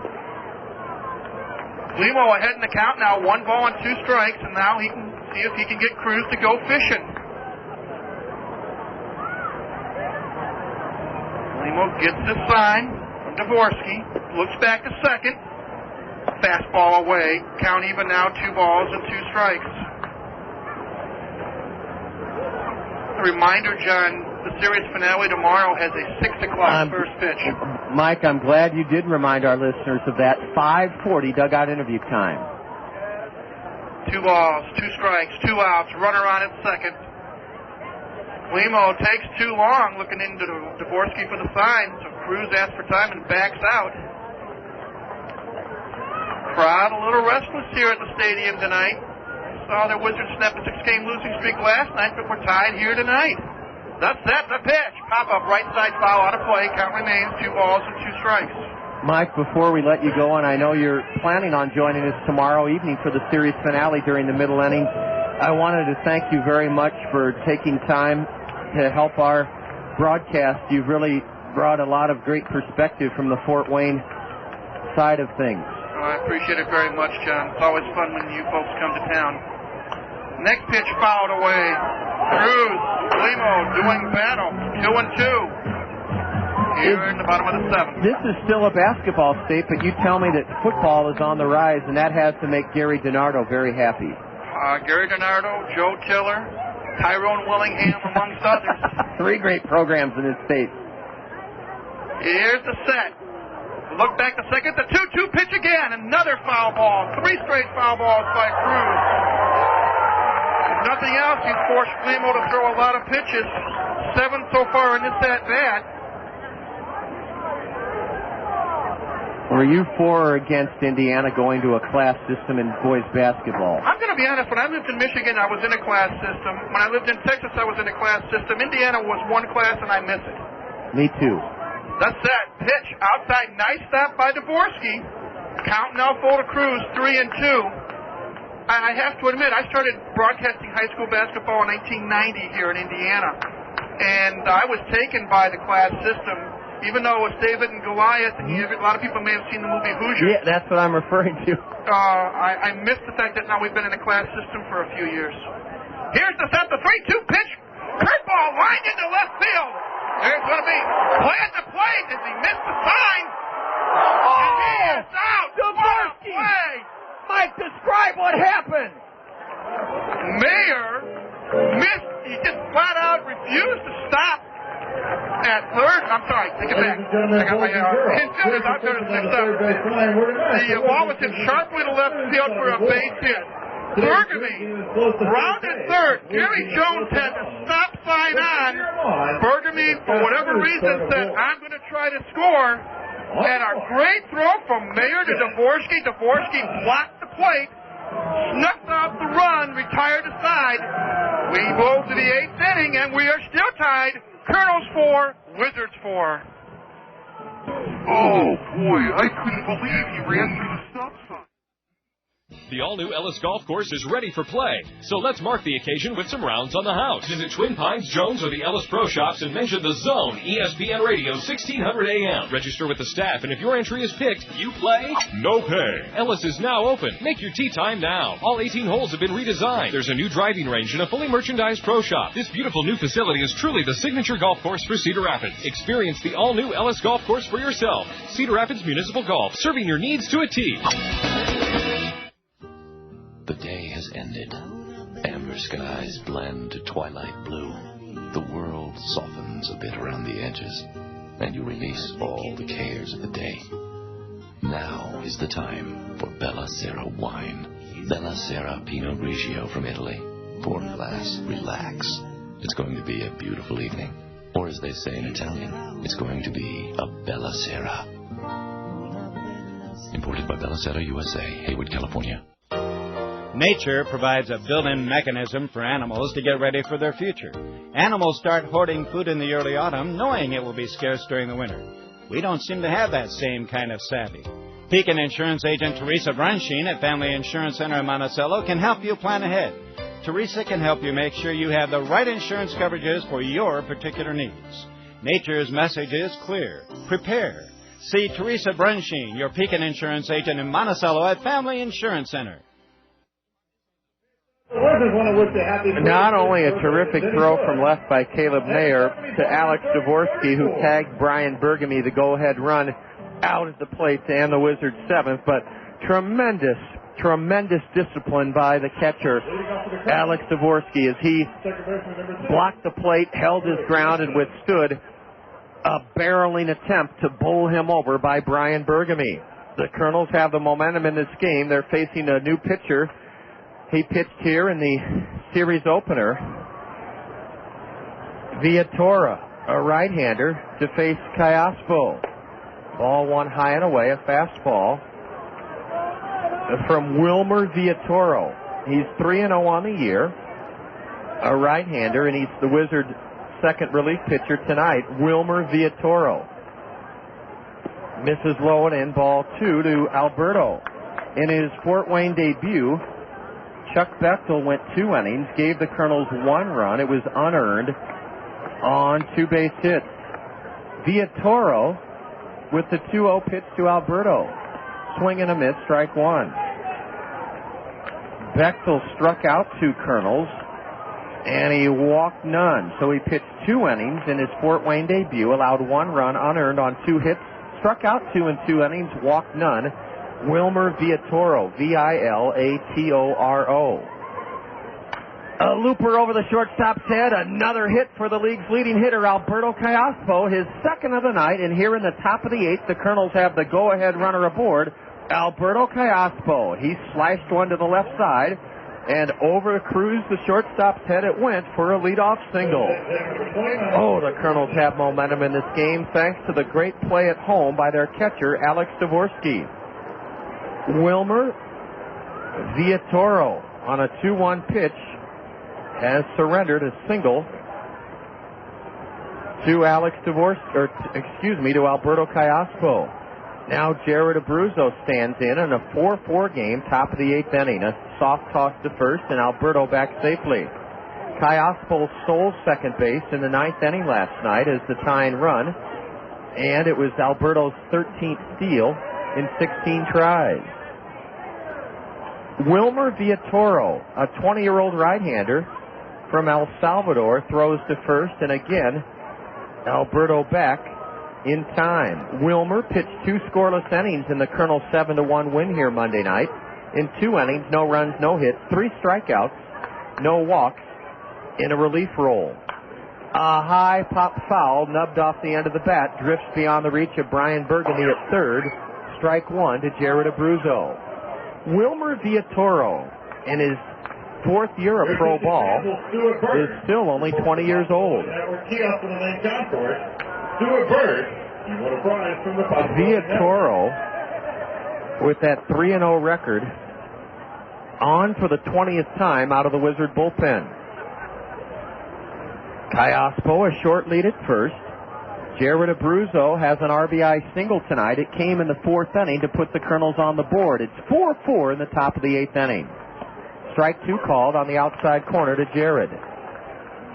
Viatoro, in 28 innings, has allowed just 15 hits. He's fanned 37 men in 28 innings, walked 17, the league hitting 160 against right-hander Wilmer Viatoro.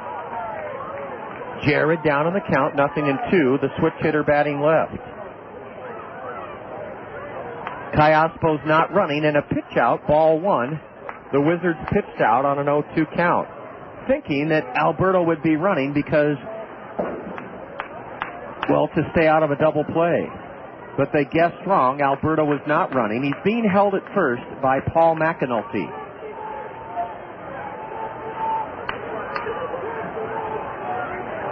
Throw to first. Alberto dives back in safely.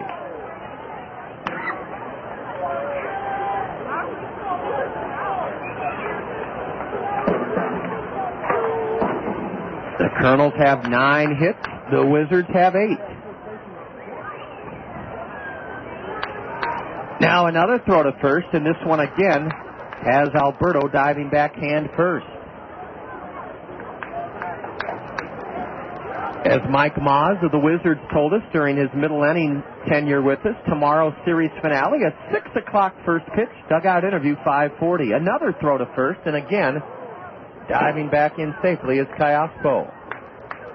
Jared Abruzzo leads the Kernels with 42 runs driven in. Alberto Kiospo is 13 for 16 in stolen base attempts. Wilmer Villatoro is set. A curve and a swing and a miss. Strike 3. Jared Abruzzo spins around as Villatoro took something off a 1-2 pitch and got Jared swinging for the first out here in the top of the 8th inning. Number 31, Alex Dvorsky. The man who's responsible for this game being tied right now is Alex Dvorsky. I say that because he held his ground on a Caleb Mayer peg to the plate in the bottom of the 7th and incurred a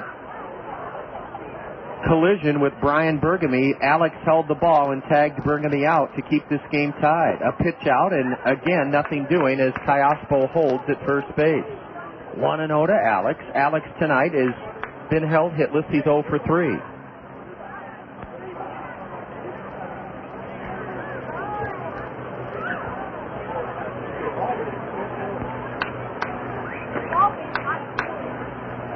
A high deep drive to left, way back at the wall. It may go. It is a 2-run homer for Alex Dvorsky, and it gives the Kernels a 6-4 lead here in the 8th inning. Alex Dvorsky will get a high five from Kernel manager Todd Klaus as he belts his 5th of the year. High and deep to left down the line with Kiospo aboard. And it's the 5th homer of the year for Alex Dvorsky. A 2-run moonshot hit into the net over the left field wall down the line. And it's a Kernel lead of 6-4 here in the top of the 8th in Fort Wayne.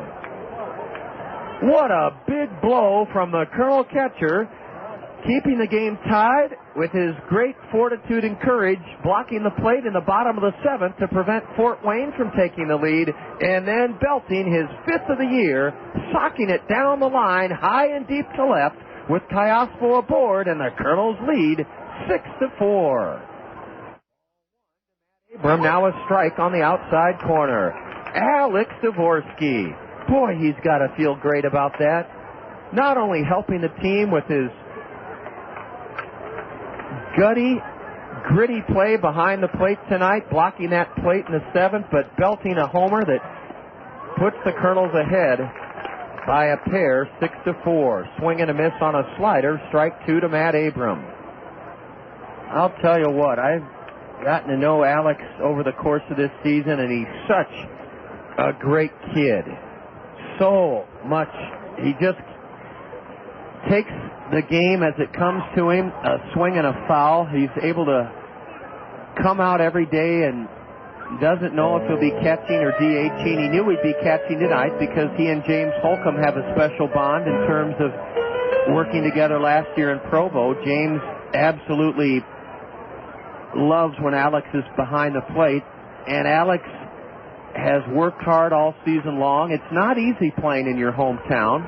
There are many advantages, but there's some added pressure, and Alex has dealt with it very professionally, and he's always got a positive outlook and an energy about him.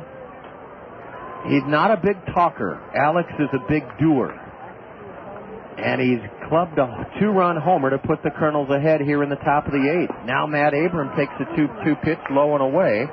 And it's a full count to Matt Abrams, who homered here last night for the only Kernel run.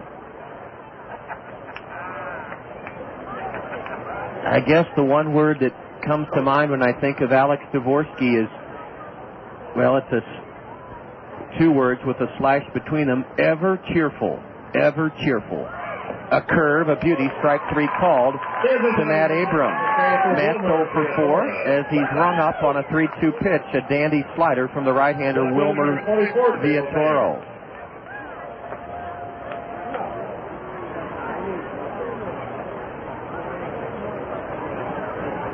Caleb Mayer is 2 for 3. He has scored 2 of the Kernels' 6 runs tonight. Right-handed batter. Takes in the dirt, ball 1. It was Dvorsky who gave the Kernels momentum in this game by blocking the plate, sealing the dish, preventing Brian Burgamy from scoring the go-ahead run on a 2-out single by Luis Cruz in the bottom of the 7th inning. Now a strike to Caleb, 1-1.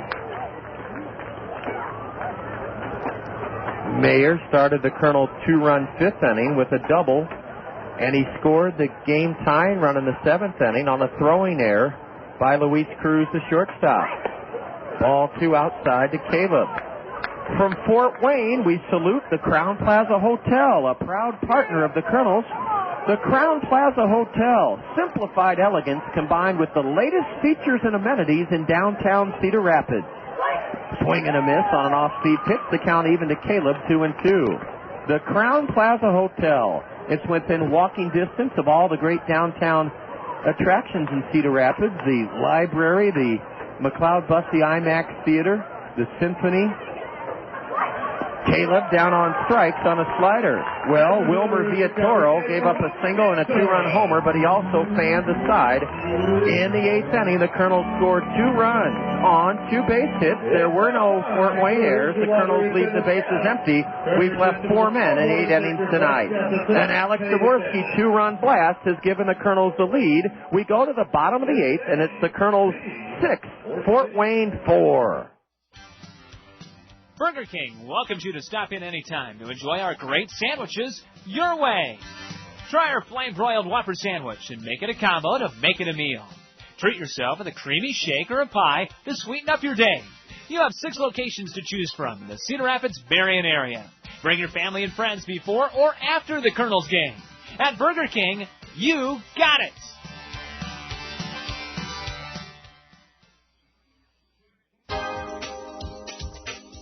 There's nothing more exciting at the ballpark than watching the ball leap off the bat and clear the center field fence. The perfect swing can change the course of a game and set the pace for the season. At Rockwell Collins, our employees step up to the plate every day and swing for the fences. Whether it's creating products that travel the world, delivering solutions to customers, or lending a helping hand in our own communities.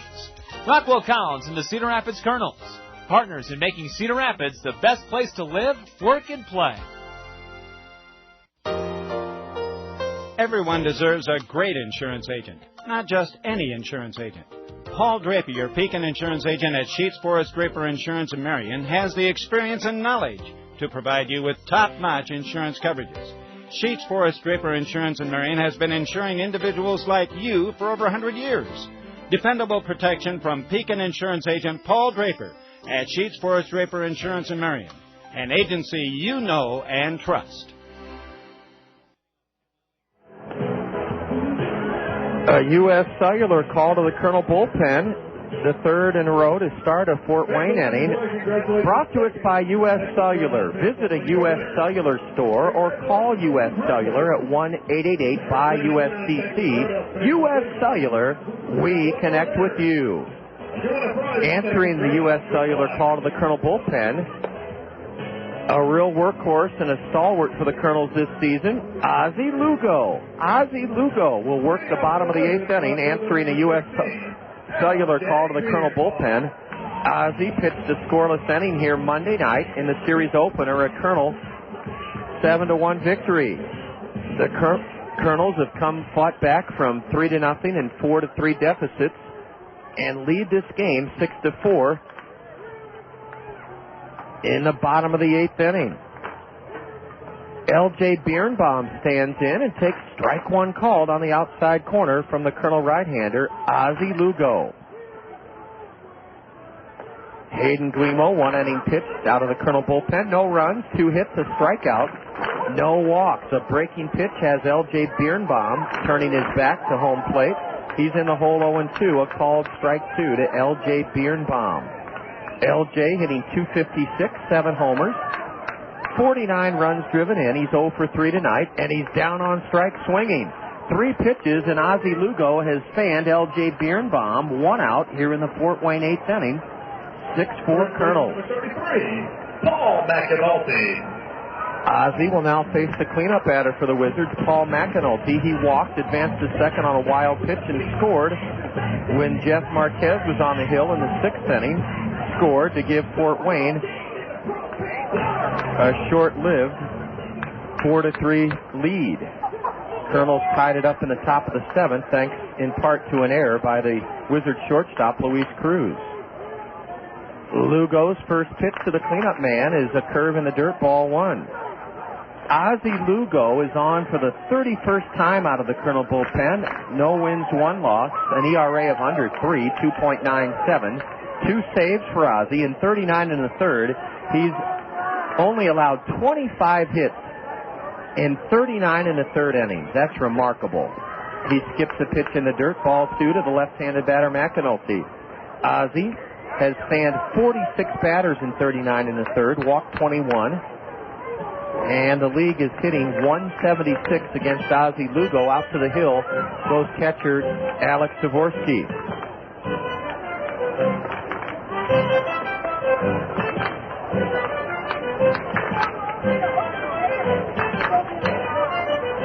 We'll be checking in with Deb Williams, our in-studio engineer, after the Wizards bat here in the bottom of the 8th to start accumulating scores on the State Farm Major League scoreboard. A fastball sinks low, and it's 3-0 to McAnulty. I doubt he'll be swinging with the Wizards down by 2, but you never know. Ozzie needs to throw a strike. He does. A fastball. It's in there. 3-1.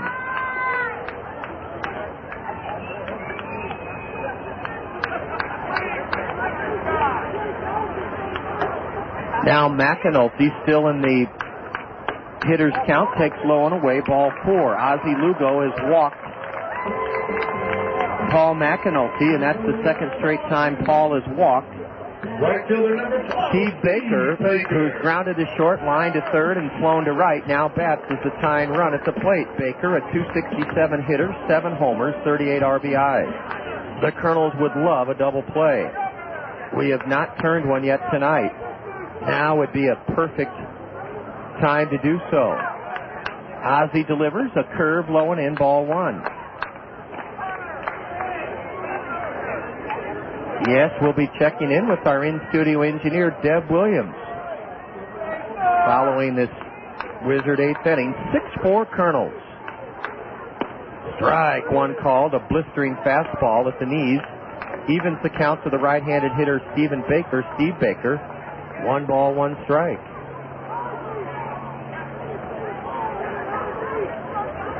Baker, a 29th round pick of the Padres last year, tips a curveball foul, rolls between the legs of the catcher Dvorsky, and that's strike 2 to Steve Baker. The Kernels started play tonight in the second half with a record of 5-8. Tied for 6th. We're tied with Burlington, a game ahead of Wisconsin and 4 out. Kane County shut out Peoria at O'Brien Field last night. For the 2nd straight night, the Cougars shut out the Chiefs. Baker swings and misses at a sharp breaking pitch, strike 3. 2nd strikeout of the inning. Boy, Ozzie Lugo has that 12 o'clock to 6 o'clock biting curveball. It's a little bit different than the Rich Thompson curveball, but both are pitches that have been highly successful in getting batters out this season. Peter Stonard, who's 2 for 3 with an RBI double, now bats with 1 on and 2 out in the bottom of the 8th inning. 6-4 Kernels. Stonard has 5 doubles for Fort Wayne in 13 games. You heard Mike Maas, our colleague from Fort Wayne. Here's a pitch in the dirt, a wild pitch, nothing Dvorsky could do, and down to second into scoring position goes Paul McAnulty. Ozzie Lugo uncorks a wild pitch. The 3rd Colonel wild pitch in as many innings. Mike Maas told us that Peter Stonard was part of the Alabama baseball program and San Diego State.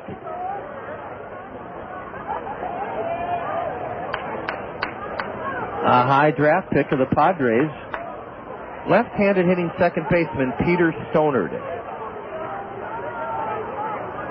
Taken last month in the 4th round. Fastball outside, 2-0 to the batter.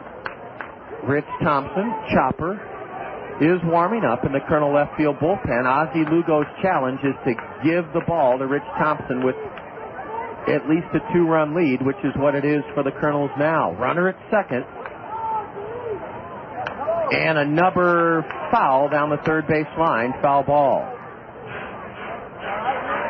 Boy, I'll tell you, somebody's got to talk to Ron Klein, the Colonel equipment manager. Rhodey, he was running onto the field of play when a pitch was headed home, and you just can't do that.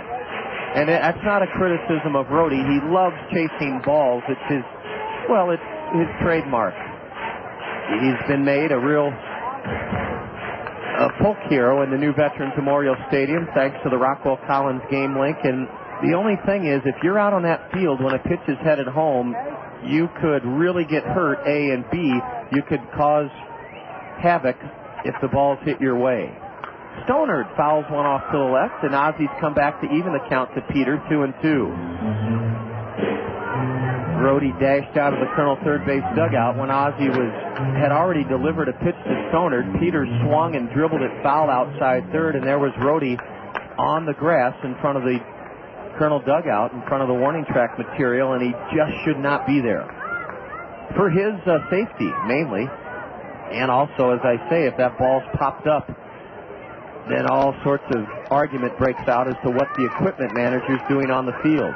Stonard, this one foul, this one into the second tier of seats here at Memorial Stadium in Fort Wayne, where the Colonels lead the Wizards 6-4 in the bottom of the 8th inning.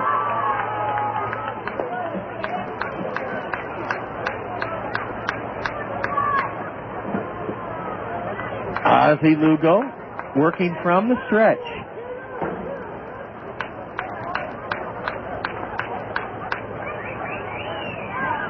With a runner at second, Stonard slashes another one foul, this one beyond the bleachers down the left field line. Well, Nate Colbert was the subject of our Colonel Did You Know question a couple of innings back. The 1965 Cedar Rapids Cardinal, the all-time Padre career home run hitter with 163. In 72, Nate drove in 111 of San Diego's 488 runs. That's remarkable. Swing and a miss. Ozzie Lugo gets Stonard on a slider down and in, and Ozzie fanned the side in the bottom of the 8th inning. Ozzie Lugo fans the side, gets Peter Stonard after he fouled off 4 two-strike pitches, and does protect the Colonel 2-run lead. In the 8th for Fort Wayne, no runs. No hits, a walk, a wild pitch, no Colonel errors. Ozzie fanned the side. The Wizards left 1. They've stranded 5. We'll check in with our in-studio engineer, Deb Williams, now as we go to the top of the 9th inning. Colonel 6, Wizards 4.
Whether you're a serious athlete or a weekend warrior, injuries can take you out of your game. Smart athletes know that Physiotherapy Associates in Cedar Rapids are the experts in the treatment and prevention of sport-related injuries. Our expert staff serves the metro and surrounding area high school athletes. Physiotherapy Associates of Cedar Rapids, the smart choice in sports medicine. Call us at 398-1569. That's 398-1569. We'll get you back in your game today.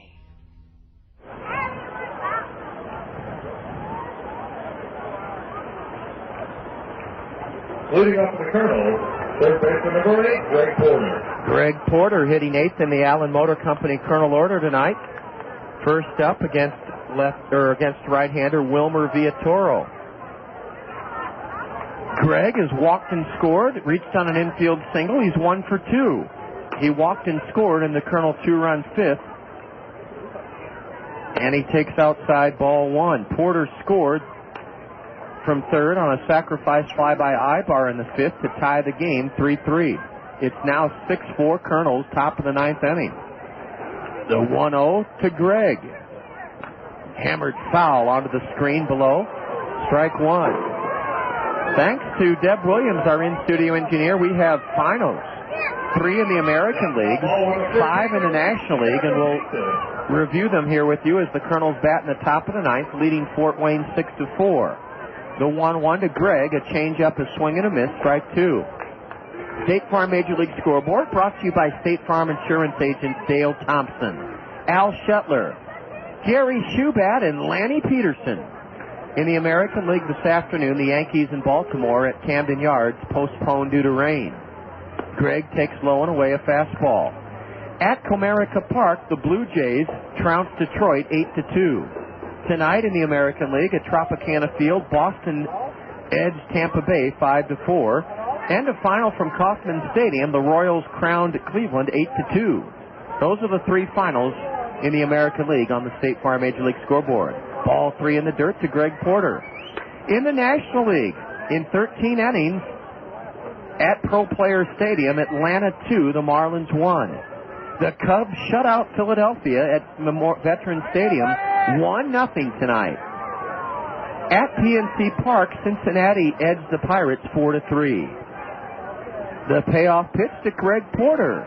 Fouled straight back again. Greg had a good rip at the payoff pitch. He's leading off here in the Kernel ninth, 6-4 Kernels. A final from Busch Stadium. The Giants dumped the Redbirds 4-1. And at Shea Stadium, Montreal dismantled the Mets 11-4. Those are all the finals we have. Another 3-2 to Greg and a change-up, a swing and a miss. That's the 4th strikeout and an inning and a third for right-hander Wilmer Villatoro. The State Farm Major League Scoreboard brought to you by State Farm Insurance agents Gary Shubat, Lanny Peterson, Al Shetler, and Dale Thompson. We had a call, and boy, you Kernel fans are just terrific about doing this. Lenny, it looks like, the note passed to me. Lenny from Hiawatha called Fort Wayne here concerning our Kernel Did You Know question, Nate Colbert. A bunt by Quan Cosby. Burgamy barehands and throws just in time. Great attempt to reach on a bunt. Quan Cosby laid it down. Beautiful bunt, and Burgamy barehanded and threw just in the nick of time to get the speeding Kernel switch hitter who had the advantage of laying that one down from the left side. Burgamy took a bunt single away from Quan Cosby. Quan has one of the 10 Kernel hits tonight. His bunt attempt is foiled on a terrific barehand pickup from third baseman Brian Burgamy. Lenny from Hiawatha called, and he said that we said a lot of remarkable things about 1965 Cedar Rapids Cardinal Nate Colbert as a Padre, but Lenny reminded us that Colbert had one of the best days ever as a big leaguer. Lenny remembered the details well. August 1st, 1972, a doubleheader in Atlanta at the launching pad. Nate Colbert, 5 homers, 13 RBIs. A ground ball squibbed to the left at the right of the mound. A good play to his left by the pitcher, and Villatoro reaches down and underhands to the first baseman. It went 1-3. Mel Guerrero dribbled one off the end of the bat and hit it towards the right side of the Fort Wayne infield, and popping off the mound was Wilmer Villatoro. He reached down, snagged it, and then underhanded to get Mel Guerrero as Villatoro sets the Kernels down in order in the top of the ninth inning. Well, thanks to Lenny from Hiawatha for reaching us here in Fort Wayne to remind us that Nate Colbert, the subject of our Kernel Did You Know question, Nate Colbert in a doubleheader August 1st, 1972 in Atlanta, 5 homers, 13 RBIs in a Padre doubleheader in Atlanta. We go to the bottom of the ninth inning. It's the Kernels 6, the Wizards 4. Save money by taking the bus to work. By riding the city bus, you could say goodbye to gas and car maintenance costs. Studies show that transportation is second only to housing when it comes to household expenses. Five Seasons Transportation and Parking wants to help your bottom line. We provide bus service to the metro area for the cost of a 75-cent fare. Compare that to your daily gas and parking expenses. Monthly and 10-punch bus passes are also available. For more information, call 286-5573 or visit our website at www.crbus-parking.org. With spring weather here, well, summer is allegedly following. Well, time to call the A-Team at Ahern Plumbing and Heating. The A-Team will check your cooling system to be sure it's working right. Of course, if your heating system is acting up too, then you're still going to need that for a few weeks. The experts at Ahern will come to your rescue 24 hours a day. So call the A-Team at 393-4872 and have your heating and cooling system checked up. 393-4872 for the A-Team at Ahern Plumbing and Heating.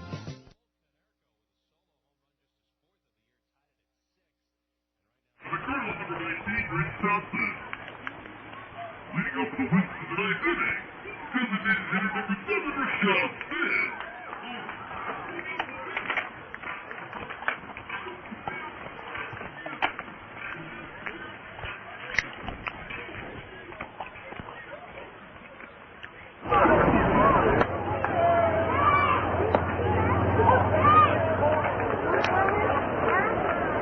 Rich Thompson fires a strike into Rashad Smith. Smith is the designated hitter. He's 0 for 3 tonight. He's hitting 7th in the Wizard order. Ball 1 inside. A U.S. Cellular call to the Colonel bullpen as Rich Thompson, team leader with 8 saves, pitching in the bottom of the 9th inning. 6-4 Kernels. A line drive to Eric Ibar. Eric was spun around on that smash off the bat of the left-handed batter, Rashad Smith, and Eric Ibar stabbed it. A 1-1 pitch was laced to shortstop. Ibar caught it for the first out of the 9th inning. U.S. Cellular. Visit them or call U.S. Cellular at 1-888-BUY-USCC. U.S. Cellular. U.S. Cellular, we connect with you. Swing and a miss by Andres Pagan as Rich Thompson tries to help the Kernels take a 2-1 lead in this series. He got Rashad Smith to line out to short. Now Andres Pagan takes a curve low, ball 1. Rich pitched Sunday in that heartbreaking loss in Peoria. 1 1/3 innings, gave up 2 runs, none earned, on 1 hit, struck out 3, walked 2. He was the loser. A tough luck loser, 6-5. Right-handed batter Andres Pagan is singled and scored in this game. He chops one to third, past Greg Porter, and it'll be Pagan holding at first base. A do-or-die in between hop for Greg Porter, and he could not make the play in front of the bag. 1 on, 1 out for Brian Burgamy. Burgamy's 2 for 3 tonight.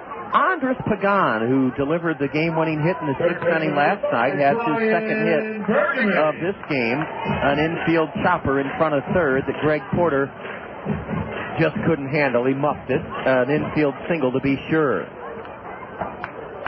Rich Thompson is 1-1. He's lost 2.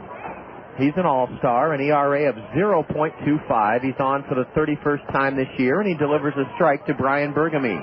Rich Thompson has 8 saves, 36 2/3 innings. He's fanned 54 batters, allowed only 17 hits, and allowed 5 runs in 36 2/3. Only 1 of the 5 earned. That a home run by Drobiak back in May. A line shot into center. Quan dives and has it. Quan dives and has it. Quan Cosby left his feet and a headlong dive, and a pitch ripped into center by Brian Burgamy is caught by Quan Cosby. Terrific catch by the Colonel center fielder. And remember, we did not jump on him at all when he misplayed a ball in the 3rd inning. He just needs to get more and more experience. That was a tough play as Burgamy hit a bullet, a sinking, screaming line drive into center. Now here's a shot into left, right at Caleb Mayer. The Kernels win it. Hey, Kennard Jones lines out to left, and Rich Thompson saves it for Hayden Glemo. In the 9th for Fort Wayne, no runs. One hit and infield single. There were no Kernel errors. The Wizards leave a runner. They've stranded 6. The Kernels rally from 3-0 and 4-3 deficits and come back and beat Fort Wayne 6-4. The Kernel record against Fort Wayne this season, 5-2. Rich Thompson notches his 9th save of the year, and Hayden Glemo wins this game. The Kernels are victors 6-4. Totals, highlights, and more next on the Kernel Curtain Call. It's time to come home to Mount Vernon during Heritage Days 2003, July 10th, 11th, and 12th in historic Uptown Mount Vernon. Experience everything good about small-town living. Fabulous fireworks, picnic food, children's games, and live music. You'll find great values in the stores and arts, crafts, and family entertainment featured every day. Great music on Friday and Saturday, noon to midnight on the main stage. There's also a basketball tournament, the first annual, noon to 5 on Saturday. This invitation to attend Heritage Days 2003, Thursday through Saturday, July 10th to the 12th in Mount Vernon, is brought to you by Bridge Community Bank, Mount Vernon Insurance, Junction Auto Sales, Shepley Pharmacy, Mount Vernon Hardware, Mount Vernon Bank and Trust Company, and Hillcrest Country Club, home of the Heritage Days Golf Tournament on Friday and the fireworks on Thursday.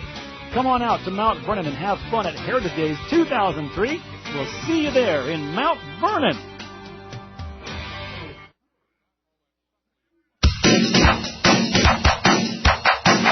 It's time for the Kernels Curtain Call, right here on the Zone, ESPN Radio 1600 AM. With a recap of all the action, the State Farm Major League scoreboard, plus a look ahead to the next Kernels game, let's rejoin the voice of the Kernels, the one, the only John Rogers, here on the Zone, ESPN Radio 1600 AM. What an uplifting victory for the Kernels. Our road trip record now 4-6, and the Kernels have beaten the Eastern Division first half champion Fort Wayne Wizards 2 out of 3 in this series, 5 out of 7 this season. The Kernel Curtain Call begins with a wrap-up of the scoring tonight. James Holcomb retired the first 7 Wizards he faced, but then 4 straight Fort Wayne hits allowed the Wizards to jump on the Kernels in the bottom of the third with 3 runs. Andres Pagan singled with 1 out. Brian Burgamy a base hit into left. First and second, nobody out. Kennard Jones then hit a screaming liner into center that sailed over Quan Cosby's head for a 2-run triple. Jones scored on a James Holcomb wild pitch to make it 3-0 Fort Wayne. The Kernels got their first run of the night in the 4th inning. Eric Ibar tripled high off the left field wall. With 1 out, Jared Abruzzo drove him home on an 0-2 pitch with a bouncer up the middle. The Kernels tied the game at 3 in the 5th inning. Caleb Mayer belted a double high off the left center field wall. Greg Porter walked. Quan Cosby then hit a single so hard into center that Mayer had to hold at third. The bases were loaded with 1 out. Mel Guerrero drove home Mayer with an infield single back a second.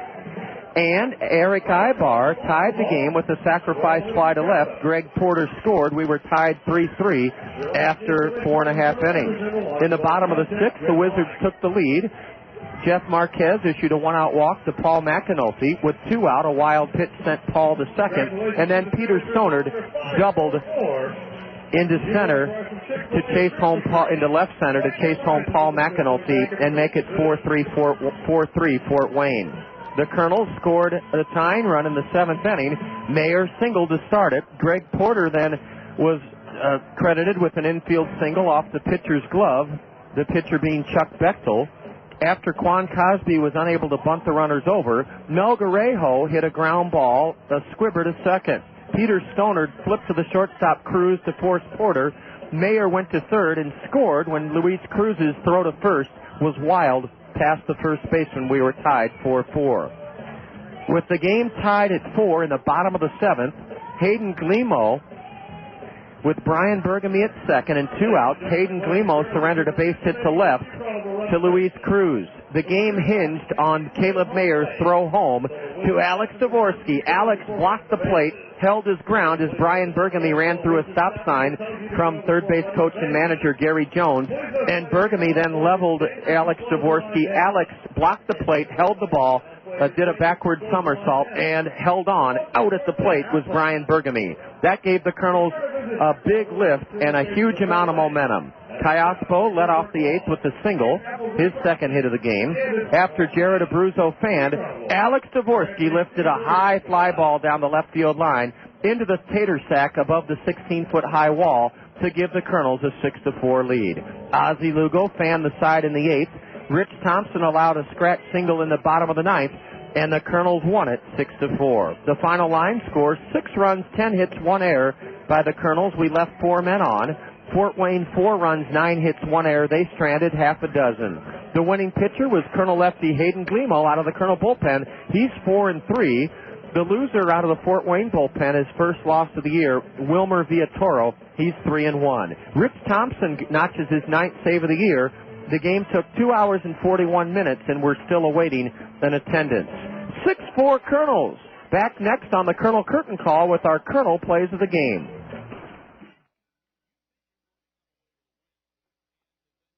Household materials such as cereal, detergent, cracker, and Kleenex boxes, as well as the core of paper towel rolls, are known as chipboard.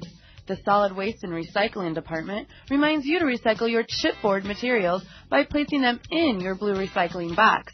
Corrugated cardboard should be flattened, consolidated, and tied or taped into bundles. The bundle must be less than 3 feet long and 2 feet in diameter.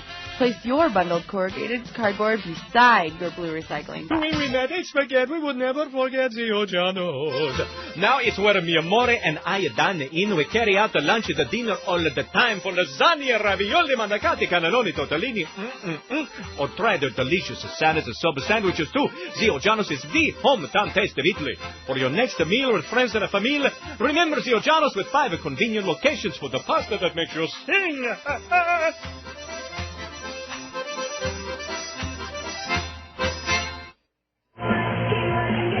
The Kernels take Game 3 of this 4-game series, lead the series in Fort Wayne over the Wizards 2-1, and it's time to enjoy our Colonel Play of the Game. After Alex Dvorsky blocked the plate to prevent Brian Burgamy from scoring the go-ahead run in the bottom of the 7th in a 4-4 game, Alex stood in against right-hander Wilmer Villatoro, a 3-0 record, with Kiospo at first. In the top of the 8th inning, here is our Colonel Play of the Game. A high, deep drive to left, way back at the wall. It may go. It is a 2-run homer for Alex Dvorsky, and it gives the Kernels a 6-4 lead here in the 8th inning. Alex Dvorsky will get a high five from Colonel manager Todd Klaus as he belts his 5th of the year. High and deep to left down the line with Kiospo aboard. And it's the 5th homer of the year for Alex Dvorsky. A 2-run moonshot hit into the net over the left field wall down the line. And it's a Colonel lead of 6-4 here in the top of the 8th in Fort Wayne. Wow, Alex Dvorsky did it all, catching and hitting this evening, helping the Kernels to a 6-4 victory at Memorial Stadium. That's our Colonel Play of the Game. We return in 1 minute with a look at all the scores on the State Farm Major League scoreboard. What can I help you with here at Big Time Motors? Well, I'm looking for a used car. I like this one. What's the price? Listen, lady, I don't sell prices. I sell cars. But I guess if you must know, it's this. Wow. That's $2,000 more than the one low price on the exact same car at Randy Keel Honda. And I didn't even have to ask them. Randy Keel has the prices posted for every car on their lot. Well, we've got the best service department to stand behind our vehicles. Really? Randy Keel showed me they're #1 in service and sales customer satisfaction. How do you know yours is the best? My manager told me. Thanks, but I think I'm going back to Randy Keel Honda to get the best price and the best service. But I can throw in a free air freshener to put over the rearview mirror. Nice try. Randy Keel Honda understands what you need when you're looking for a new or used car. They post their prices clearly, so you don't have to guess, and they'll never pressure you. That's why they're #1 in service and sales customer satisfaction. And they just won the President's Award from American Honda. Come find out for yourself. Randy Keel Honda is on Center Point Road in Cedar Rapids, or you can visit them at randykeel.com. On the Colonel Curtain Call, the Kernels whipped the Wizards 6-4, came back from 3-0 and 4-3 holes to do it here tonight. The Kernels' second half record is now 6-8, and the road trip mark is 4-6. Thanks to State Farm Insurance agents Dale Thompson, Al Shetler, Lanny Peterson, and Gary Shubat, and we can now check scores on the State Farm Major League scoreboard here from Memorial Stadium in Fort Wayne. Let's start in the American League. The Yankees and Orioles were to play this afternoon at Camden Yards. It was postponed by rain. Finals in the American League on the State Farm Major League scoreboard. The Blue Jays pounded the Tigers at Comerica Park 8-2. The Red Sox edged Tampa Bay in St. Petersburg 5-4. A final from Kauffman Stadium in Kansas City. The Royals trampled the Cleveland 8-2. They're in the bottom of the 12th at Comiskey. The surging White Sox batting tied with Minnesota 6-6. Bottom of the second at Edison International Field in Anaheim. The defending champion Angels, our parent club, scoreless with the Rangers.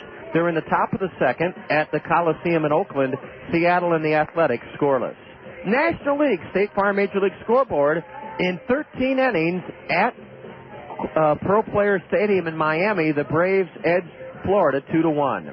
The Cubs blanked the Phillies 1-0 at Veterans Stadium this evening.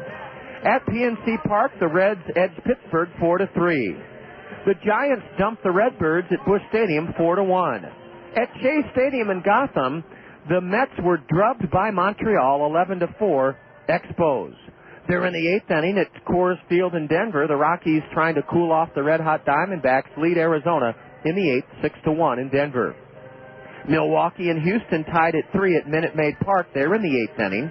And in the top of the third at Chavez Ravine, it's the Padres leading Los Angeles 1-0. That look at the State Farm Major League scoreboard brought to you by State Farm Insurance agents Gary Shubat, Lanny Peterson, Al Shetler, and Dale Thompson. The Kernels had one of their most memorable victories of the year, battling back from 3-0 and 4-3 deficits. Blocking the plate by Alex Dvorsky kept Fort Wayne from taking the lead in the 7th, and then Alex Dvorsky belted a game-winning 2-run homer in the top of the 8th inning as the Kernels nail it down 6-4. The bullpen was terrific. Hayden Glemo, Ozzie Lugo, and Rich Thompson combined for 3 shutout innings down the stretch to hold that Kernels 6-4 victory. We wrap up an 11-game road trip with the series finale tomorrow evening here in Indiana. Dugout interview time 5:40. 5:40 dugout interview time. That's an hour earlier than our broadcast the first 3 nights here in Fort Wayne.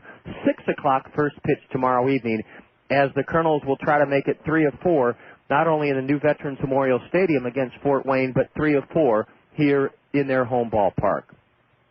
6-4 Kernels, thanks to Deb Williams, our in-studio engineer. Thanks to our colleague here in Fort Wayne, Mike Moz. Mike will join us again in the middle innings tomorrow. Before we sign off, a reminder that you're listening to the Colonel Curtin Call here on the Zone, ESPN Radio 1600, KCRG, Cedar Rapids, Iowa. Kernels 6, Fort Wayne 4. John Rogers wishing you well from the Crossroads of America, Indiana. This has been a special sports presentation from The Zone, ESPN Radio, 1600 AM, Cedar Rapids. Now back to our regularly scheduled ESPN programming already in progress.